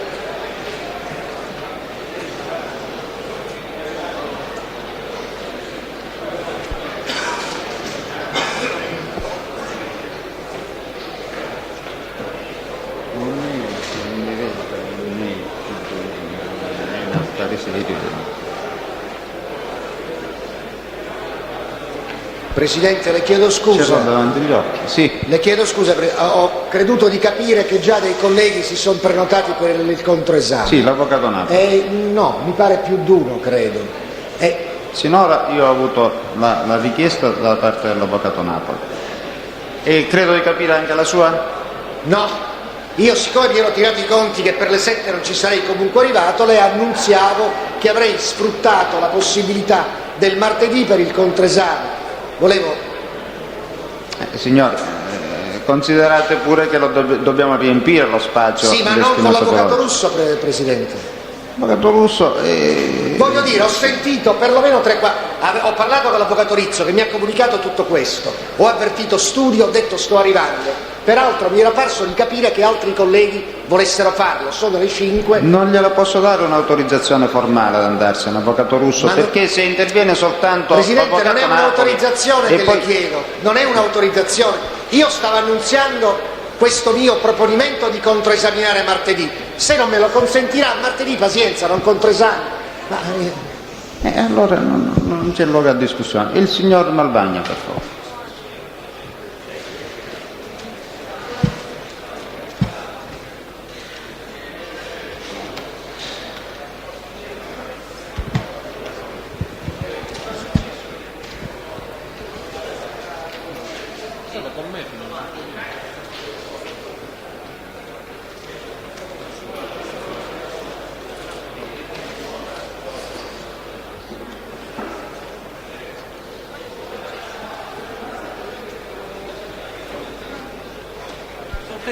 Signor Presidente, mi scusi, visto che abbiamo questo lasso di tempo, vi era stata una richiesta ieri dell'avvocato Viscuso in riferimento alla lettera che sarebbe, secondo il Farina o chi per lui, pervenuta alla Corte d'Assise. Non è stata data risposta se la lettera era pervenuta. Guardi, o meno. io credo di aver già detto che alla Corte d'Assise come Corte d'Assise non è arrivato niente. Al Presidente neanche, diciamo, perché se è arrivata al Presidente io non lo so, perché una cosa che arriva personalmente al Presidente da una persona che il Presidente non conosce, non sa chi sia, viene presa e buttata nel cestino. E Quindi questo volevo sapere. non posso dire niente in proposito e viene completamente dimenticata, tra l'altro. Quindi rischierei di dire cose inesatte. Grazie.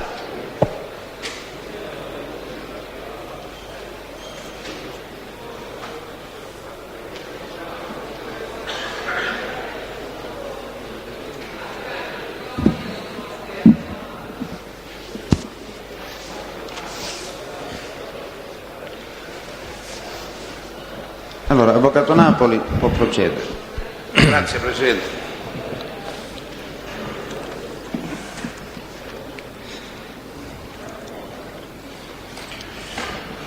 Signor Malvaglia, lei quando è stato arrestato?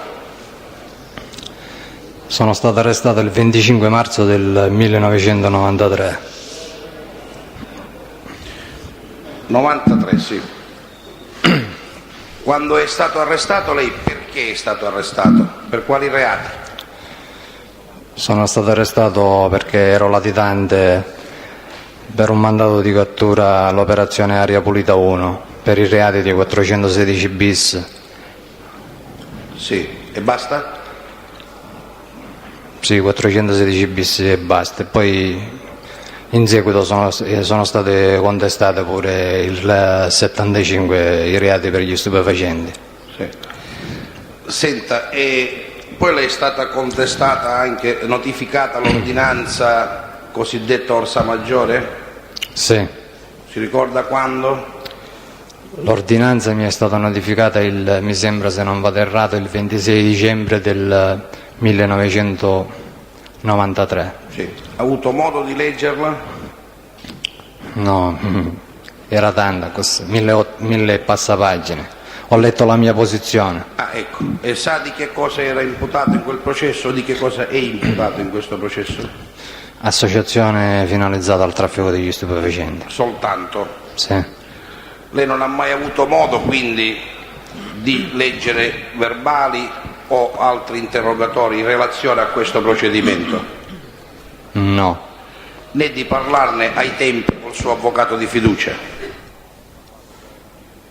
No, ho parlato solo della mia posizione e basta. Di verbale cose non ne abbiamo parlato. Senta, e dove è stato portato in carcere lei appena arrestato? Appena sono stato arrestato sono stato portato qua al carcere di Bicocca. E c'è rimasto per quanto tempo? 15-20 giorni.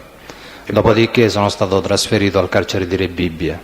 Dopo 15 giorni? Sì. In quei 15 giorni con chi si è incontrato a Bicocca dei suoi coimputati? Con tanti. Con tanti. Avete avuto modo di parlare del processo, della situazione processuale, delle contestazioni? Quale contestazione? Quelle rivolte a lei e gli altri, quelle rivolte per gli altri, quelle rivolte agli altri. Ancora non sapevamo niente noi, perché durante l'incidente probatorio abbiamo saputo le contestazioni. Ma incidente probatorio non ce n'è stato per Orsa Maggiore, lei si riferisce ad altro processo? Sì, se lei mi dice quando sono stato arrestato l'Orsa Maggiore non esisteva. La sua risposta è coerente e sono stato io a porgerla male. Allora dico, dopo la notifica del processo Orsa Maggiore, l'ordinanza di custodia Orsa Maggiore, lei ha avuto modo di commentare, di parlare di questo processo Orsa Maggiore con altri coimputati? Sì, qualche parola l'abbiamo scambiata, ma se ne parlava sempre. Uno era in carcere per procedimenti di 416 bis, si parlava. Poi io non è che facevo tanto differenza, perché la mia posizione in questo processo era molto più lieve dell'altro processo, quindi io nella mia piccola esperienza delle cose giudiziarie, pensavo ma per associazione agli stupefacenti posso essere condannato solo in un posto, mica ne posso pagare 20. Bene, senta, poi quando ha iniziato la collaborazione lei? Io ho iniziato a collaborare l'11 marzo del 1994. Quindi diciamo 3 mesi dopo la notifica del processo Orsa Maggiore. Sì. Allo Stato lei è detenuto? Sì. Sì. Ed è insieme con altri collaboratori? No, io non sono insieme con altri collaboratori. Quindi lei è da solo, detenuto da solo? Io sono detenuto da solo e mentre che stiamo parlando di questo sono stato sempre da solo. Sempre da solo. Passiamo ad un altro argomento. Senta, lei ha parlato fra ieri e oggi di 2 personaggi, Albamonte e Maniscalco. Li ricorda, no? Sì, li ricordo. Sì. Chi sono questi 2? Cioè lei come li ha conosciuti? Lo ha già spiegato, se me lo può ripetere perché io possa poi introdurre altre domande. Come ho già detto, io li ho conosciuti tramite Piero Garofalo. Sì. E Piero Garofalo lei come lo conosceva? Già da prima? Piero Garofalo l'ho conosciuto perché era in compagnia di Enzo Meli, l'ho incontrato lì nel Malpassato. Dal Malpassato. Sì. E lei Meli lo conosceva da prima? Sì, il Meli lo conoscevo da prima. Bene, allora quindi Garofalo le presentò Albamonte e Maniscalco. Sì. Dove? A Milano. Ma a Milano in che occasione, se puoi essere più preciso? Il Garofalo Pietro mi presentò l'Albamonte e il Maniscalco nell'occasione che ci recammo io e lui a Milano per incontrarci con queste persone, per discutere se erano insieme a noi erano disposti a fare una rapina, che si parlava di una grossa rapina. Sì. E quindi siete andati apposta a Milano per questo incontro? Sì. Si è instaurato un rapporto di amicizia fra lei e questi 2, Albamonte e Maniscalco? Sì. Sì. Senta, lei queste persone, cioè Albamonte e Maniscalco, li ha mai presentate al Malpassato? Sì. In che modo e in che occasione, se mi può riferire? Loro sono venuti come ho già detto, poi ci eravamo riproposti dopo quell'incontro di rivederci qua giù in Sicilia e così avvenne. E l'incontro venne fatto in una località dove il Malpassato trascorreva alcune volte la latitanza. Quindi lei li ha condotti nel rifugio del Malpassato? Sì. In sostanza. E in quella occasione di che cosa avete discusso, cosa avete organizzato? In quell'occasione si è parlato delle rapine che si doveva fare e loro ci dissero che non erano in condizione di poter fare un lavoro del genere, però al momento non lo potevano fare, e poi si è intrapreso il discorso degli stupefacenti. Sì. Senta, lei sa se questi 2 signori appartenevano a qualche organizzazione criminale palermitana? Sì, so che erano 2 uomini d'onore, che sono 2 uomini d'onore. E appartenevano a chi? Erano persone di Totò Riina, dei Corleonesi. Dei Corleonesi. Quindi conoscevano Riina? Sì. Ebbero modo di parlarle anche quindi di Riina? Sì, uno di essi sì. E chi? Paolo Albamonte. Sì. Senta, e loro vendevano droga per conto anche dell'organizzazione palermitana, cioè di Riina? Io tutte queste domande non gliele facevo. Siccome lei dice trattavano droga, volevo sapere se la vendevano o la trattavano per conto dell'organizzazione o in conto proprio. Non lo so questo qua. Questo lei non lo sa, vabbè, ma lei mi deve rispondere per quello che sa. Sì, sì. Senta, questi 2 signori, cioè Albamonte e Maniscalco, le dissero, o meglio ancora vi dissero, di non parlare di questo affare, cioè di questo traffico di droga che dovevate intraprendere né con Santa Paola né con altri? Non è che mi dissero propriamente così, mi dissero, dice, non spargiamo la voce, dici che noi vi stiamo dando questa roba, perché sennò dici se la dobbiamo dare pure a altri, e noi per il momento i nostri clienti ce l'abbiamo altrove. Sì. Nel senso, mi fecero capire, per quanto riguardava la Sicilia c'erano altre persone delegate a smistare sempre lo stesso tipo di stupefacente. Però io le avevo posto una domanda più precisa, che le ripeto. Le disse in particolare di non parlarne con Benedetto Santapaola? Le dissero, anzi. Mi dissero come io ho risposto. Come lei ha risposto? Quindi non le parlarono di Santapaola a Benedetto? Naturalmente loro il riferimento era al Malpassato e a Santa Paola Benedetto. Ma la domanda era un'altra. Le dissero di non parlarne di questo vostro traffico con Santa Paola Benedetto? No, questo lo sta dicendo lei. Mi dissero di non io le sto allargare la ponendo una voce. domanda, non lo sto dicendo io. Le sto ponendo una domanda e lei mi dirà no o sì. No. Non glielo dissero, d'accordo.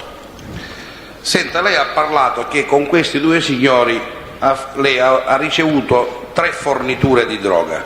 Se sbaglio lei mi corregga, una volta 15 kg, una volta 10 e una volta 5. Sì. È così? Sì. E queste forniture lei dove li ritirò? 2 furono ritirate a Milano. Sì. E una mi sembra che la consegna è stata fatta a Roma, però non ne sono sicuro, perché questa fornitura non mi sono recato io pure sul posto, perché io quando è arrivata questa fornitura ero latitante. Sì, quindi le 2 delle quali lei si è occupato sono state fatte a Milano. Sì. Se non ricordo male lei ha detto che la pagaste a 55.000 lire il grammo. Sì, a 55 milioni al chilo, sì. Il grammo, no al chilo. 55 milioni al chilo. Sì, ho detto 55 milioni. Sì, io avevo capito 1.000 lire, scusi. Sì. E che voi portaste a queste signore lire 70 milioni. Sì, 70, 80, adesso la somma precisa. Sì. All'incirca, sì. Ora io ho provato a fare dei conti che voglio fare un attimo con lei per capirlo meglio. Sì. I 30 kg incidono per 1 miliardo e 756 milioni. E lei gli diede 70 milioni. Sì. E tutto il resto del denaro, cioè 1 miliardo 630 milioni, come glielo consegnaste e dove? Lei più volte abbiamo parlato di queste cose, quindi lo sa. Guarda signor Malvagna, questo è un processo, gli altri processi sono altri. Io desidero che lei mi spieghi oggi come ha consegnato, se me lo vuole spiegare, sì, se come no. 1 miliardo 630 milioni, lei come glielo ha consegnato e dove? Allora, innanzitutto noi il primo carico è stato di 15 kg, quindi non erano 1 miliardo e 700 milioni. Allora, la somma era... Rivediamo i conti allora. Sì. Il primo carico è di 15 kg, quindi sono li faccia lei, 700 milioni, glieli faccio io i conti sì.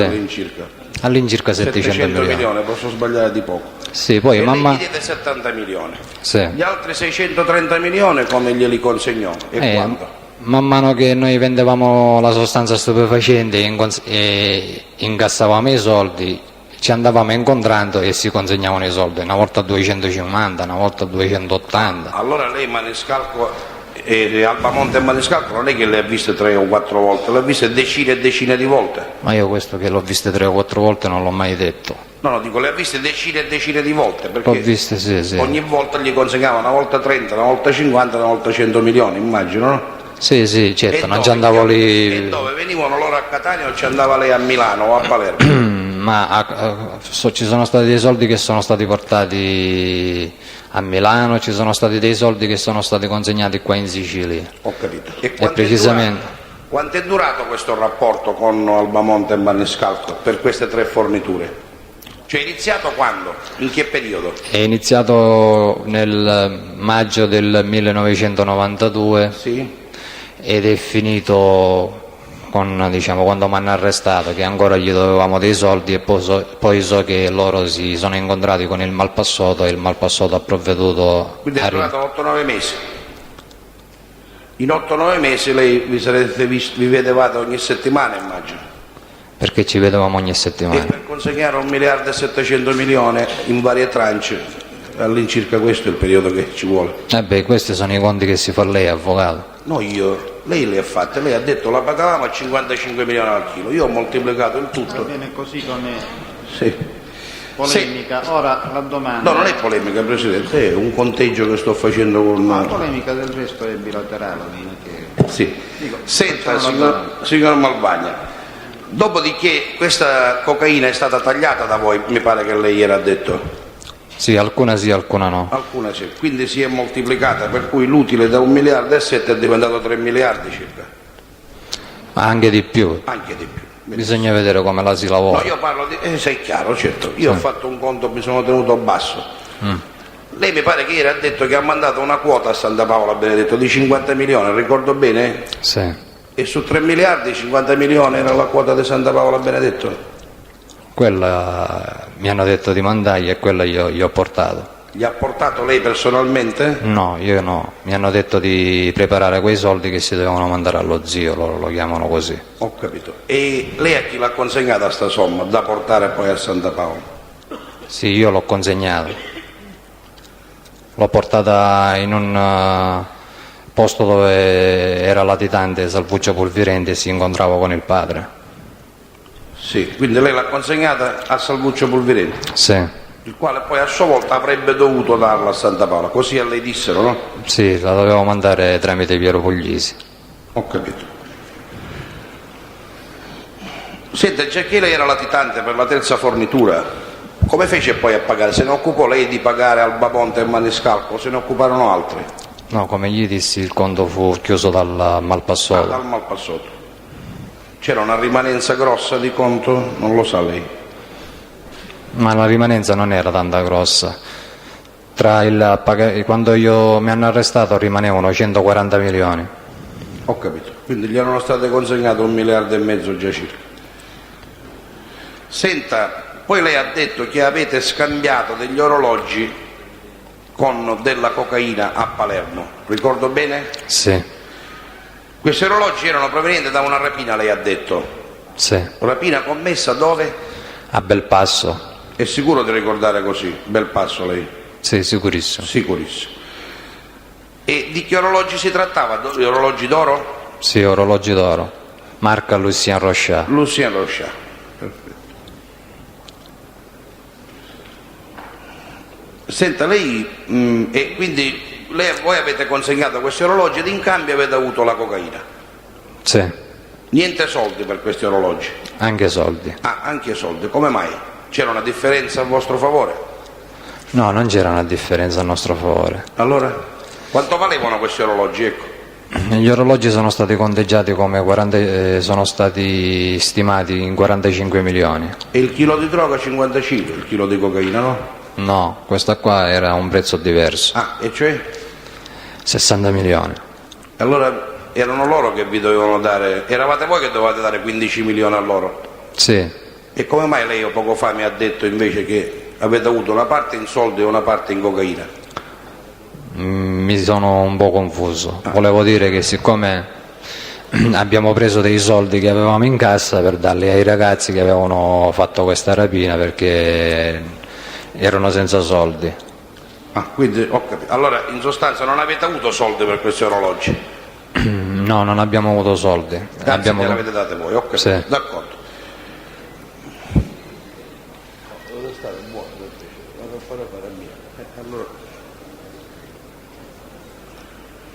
Senta, lei quante volte l'ha incontrato Benedetto Santa Paola nella sua vita?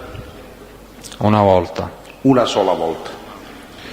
E mi pare che ha detto in quella masseria, se ho capito bene, ricordo bene, di Motta Sant'Anastasia. Sì.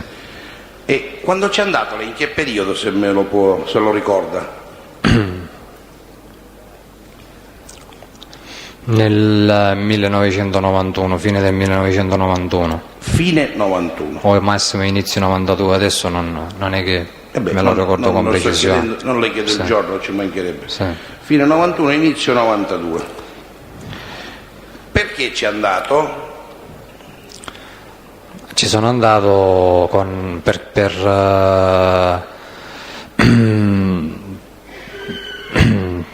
per dirgli che una ditta in cui lui aveva degli interessi e noi avevamo bisogno di un favore su Belpasso, una ditta per la raccolta di nettezza urbana, sì. La Lex.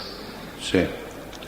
Ed è stato delegato lei per questo messaggio? No, io ero in compagnia, come ho già detto, di Alder Colano. Sì, di Alder Colano, l'ha detto, sì. Dico, ma è stato delegato lei per portare questo messaggio? Tant'è che ci è andato con Alder Colano. No, non ero stato, io ne avevo parlato con Aldo e poi... Ecco, e Aldo come mai l'ha portato là da Santa Paola? E che ne so come mi ha portato da Santa Paola. Gliel'ha chiesto lei? Io no, non gliel'ho chiesto, io parlavo con lui, Aldo mi ha detto, dice andiamo a arrivare in un posto, fammi compagnia, e mi ha portato là. Ho capito. Senta, lei sa dove si trova questa masseria, questa casa a Monte Sant'Anastasia? Sì, lo so. Lo sa? Approssimativamente, va. Cioè nel senso che ci saprebbe andare, ecco. Sì. Okay. Era in campagna, era in condominio, era insieme ad altra gente? No, era no, isolato il posto, ecco. In campagna era. Quindi isolato? Sì, abbastanza isolato. Un posto abbastanza isolato. Non c'erano altre case là vicino, ecco, questo dico. No, c'erano qualche altra abitazione, però era tutta una proprietà, per quello che ho capito io. Ah, tutto? Va bene. E a parte le persone che lei ha già indicato, c'era altra gente anche là che lei non conosceva? Ma c'era un contadino, non lo so però se... C'era un contadino pure. Un contadino? Sì. Oppure uno vestito da contadino, mi è sembrato a me un contadino, non è che uno ci chiede chi è, chi non certo, è. Certo. E ha partecipato alle vostre discussioni del contadino? No, no. Voi avete parlato solo di questo affare della nettezza urbana, dopodiché lei è andato via? Sì, sono stati poco. Sì. Insieme con Aldo Ercolano è andato via o da solo lei? Insieme con Aldo Ercolano. Insieme con Aldo. Siete andate con la macchina di Aldo Ercolano? No. La sua? Sì. Che macchina era? Una A112. Una A112. Sento un altro argomento. Lei ha detto ieri o l'altro ieri, non ricordo bene, che l'estorsione al Sigros fu voluta da Santa Paola insieme con i Corleonesi. È così? Sì. Lei sa perché erano interessati i Corleonesi a questa estorsione? Io so quello che mi hanno detto. E cioè? E cioè che era un'estorsione grande e che avevano interessi sia i Corleonesi sia Nitto Santa Paola. Senta, le risulta che sono state fatte estorsioni grandi solo al Siglos o anche altre, per quello che lei ne sa? No, per quello che io ne so sono state fatte, ne è stata fatta un'altra, quello che sono a conoscenza io. Ed erano interessati anche i Corleonesi? Sì. A quest'altra? Sì. Quindi a tutte le estorsioni grosse a Catania erano interessati i Corleonesi? No, questo lo sta dicendo lei. È una domanda la mia, non lo sto dicendo io. Ah. Lei mi dice no. E io Se lei mi dice quindi me lo dà per scontato. Sì. Lei la domanda me la ponga, ma allora che erano interessati i Corleonesi a tutte le estorsioni? Io gli rispondo nel modo giusto, no? Malvagna, lei mi fa confondere se fa in questo modo. Ciascuno di noi ha un ruolo, io so come porgere le domande e lei sa molto bene come rispondermi, perché ormai è aduso. Molto bene, io devo anche allora, essere... A questo punto, chiusa questa polemica, io le faccio la domanda io e lei se vuole mi risponde, se non vuole non mi risponde. La domanda era questa: tutte le estorsioni che si verificavano a Catania di una certa rilevanza erano interessati i Corleonesi? Io tutto non lo so, ne so di due, Allora, quella della Standa e quella del Sigros. Le uniche due che lei sa che c'era Sì. l'interesse dei Corleonesi. E gliel'hanno detto chi erano questi Corleonesi in particolare interessati? Sì, Salvatore Reina, Bagarella, Brusca. Questi tre personaggi in particolare. Sì, non è che mi dicevano tutta Sì, no, la quello verità. che le hanno detto Sì. è chiaro. E come lo ha saputo lei? Chi gliel'ha detto questo? Ma l'ho saputo insieme all'organizzazione, me l'ha detto Nino, Pulvirenti, me l'ha detto il Malpassoto e pure Aldo Ercolano. Pure Aldo Ercolano.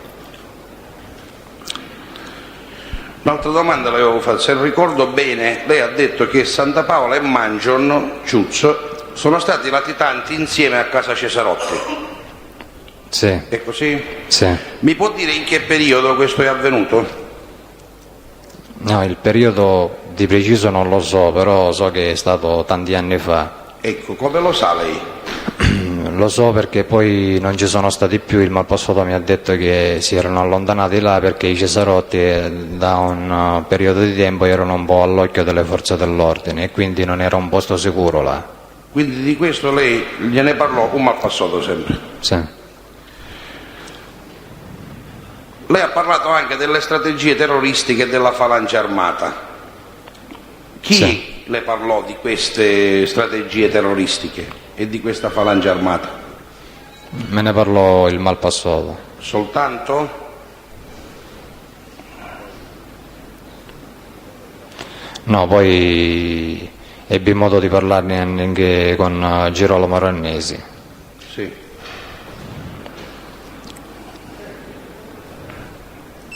Per tutto quello che poi lei ha spiegato, d'accordo, quindi Sì. non mi interessa proprio.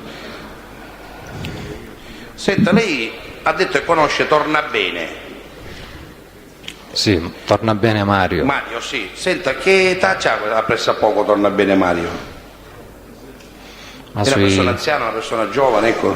No, non è né giovane né anziano, una persona sui 43-45 anni. 43-45. Comunque una persona che si mantiene giovanile. Sì.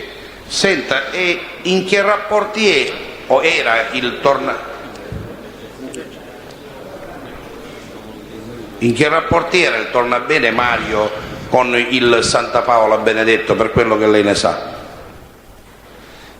Rapporti in che senso? In Se buoni si rapporti, incontravano. in pessimi rapporti, in questo senso? E come? In buoni rapporti. In buoni rapporti? Sì. Perché erano in buoni rapporti? Per lei è scontato questo? Perché a quest'ora mi dicevano che quello non era un amico nostro, perché uno che non ha buoni rapporti con una persona. Ah, quindi in buoni rapporti. Senta, e questi buoni rapporti, per quello che lei ne sa, finché sono durati, finché lei era fuori, erano in buoni rapporti? Cioè fino al 93, 94, fino a che periodo sono stati? Ma guardi, io posso parlare fino alla, diciamo, quasi alla fine del 92, poco Quindi prima che fino io... alla fine del 92 c'erano ottimi buoni rapporti, lei ha usato questa espressione. Buoni rapporti, Sì. io non ho saputo Non ha mai saputo di discussioni in seno. Poi lo sa, nell'organizzazione i rapporti si possono guastare anche Certo. nel giro di mezz'ora. Sono Bisogna d'accordo. vedere. Insomma, lei mi deve dire quello che sa, non quello che non so. Io Sì. questo desidero da lei. Sì. E in particolare lei ha detto che una sera al Miami, a proposito, il Tornabene lavorava al Miami?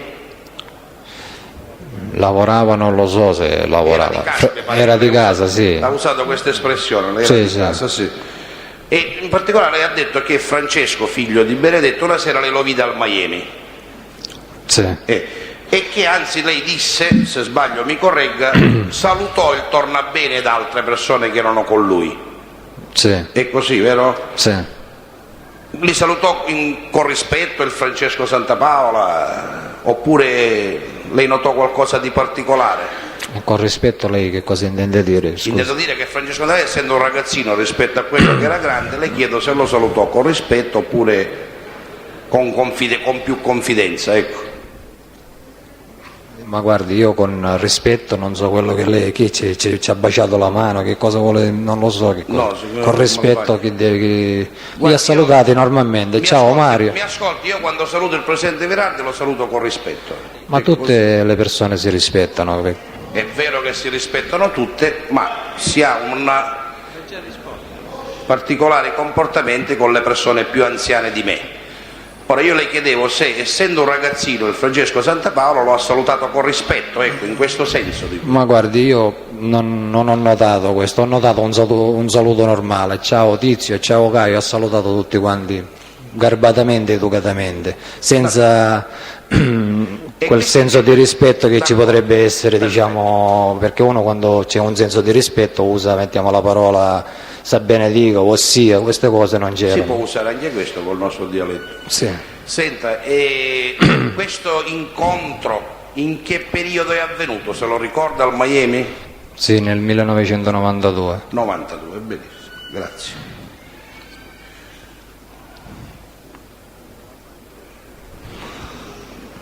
Senta Malvagna, lei si è reso responsabile di una rapina in danno di un gioielliere di Taormina? Sì. Insieme ad altri ovviamente. Sì. Ma è vero che avete sequestrato l'intera famiglia? Sì. E che avete fatto poi? L'abbiamo tenuta una nottata sequestrata e poi l'abbiamo lasciata andare. Quando? Quanto tempo l'avete tenuta sequestrata?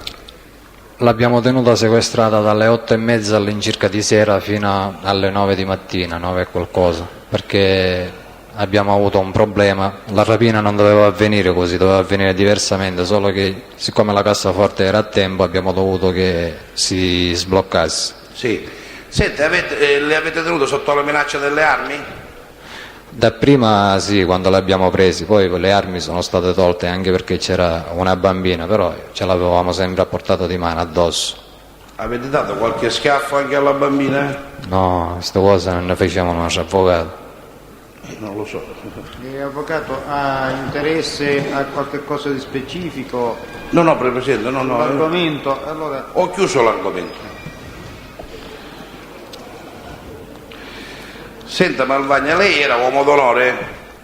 No, non lo ero io. E come mai non lo è diventato, visto che lei era abbastanza attivo nell'organizzazione? Perché per quel che pare non c'è stato il tempo. Me lo spiega meglio, che vuol dire non c'è stato il tempo? Io da circa un anno prima del mio arresto ho saputo che ero stato iniziato per poi essere fatto uomo d'onore. Sì. Poi sono stato arrestato e non si è... Senta, e di solito quanto dura il periodo di osservazione? Il periodo di osservazione di solito io quando dura non lo so perché lo stabiliscono loro. Può durare 6 mesi, un anno, può durare 2 anni, ci sono persone che durano pure 3 anni. Per quello che ne sono io a conoscenza. Poi... Ci sono persone che durano anche 2 mesi, no? 2 mesi? Dico Non lo così, so. 2 mesi, 3 mesi, ecco. Non gli saprei dare un arco temporale preciso. D'accordo. Può anche durare, può essere che dura, io non lo so. D'accordo. Senta, lei ha mai fatto uso di sostanze stupefacenti? Sì, Che tipo? eroina, cocaina, hashish. Un po' di tutto, diciamo. No, questo sì. E questo c'è. C'è su io. Resta la marijuana, scusi, almeno per quello che sono le mie conoscenze. Senta, lei è stato mai sottoposto a terapie disintossicanti? No, Mai. Quindi lei non è stato mai iscritto al reparto tossicodipendente dell'ospedale Garibaldi? no, No. E nell'85-86 non è stato trattato con metadone lei?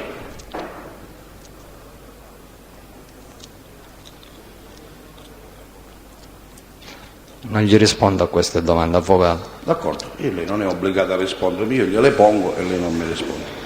Senta, è vero che nel 90 è stato sottoposto per 3 volte a terapie disintossicanti? No, No. Sa se esistono delle cartelle cliniche a suo nome al reparto tossicodipendente dell'ospedale Garibaldi? non lo so. È vero che sua madre, in occasione di un suo arresto per spaccio di sostanze stupefacenti, ha richiesto all'ospedale copia di queste cartelle cliniche? No, Non è vero. Lei conosce Pugliarelli Giuseppe? sì. E chi è? Pugliarelli Giuseppe è una persona inserita nel gruppo del Malpassoto e precisamente faceva parte del gruppo di San Pietro Carenza. Sì. E fa, oltre ad essere nell'associazione di mestiere, fa l'infermiere. Dove? All'ospedale Garibaldi di Catania, reparto tossicodipendenti. Ho capito. Senta, e il Malpassato era a conoscenza che lei faceva uso di sostanze stupefacenti? Sì. E altre del suo clan? Vabbè, non lo so questo, non è che glielo chiedevo. Comunque qualcuno lo sapeva, Qualcuno lo sapeva. che avevo fatto uso di sostanze stupefacenti. Certo, uso.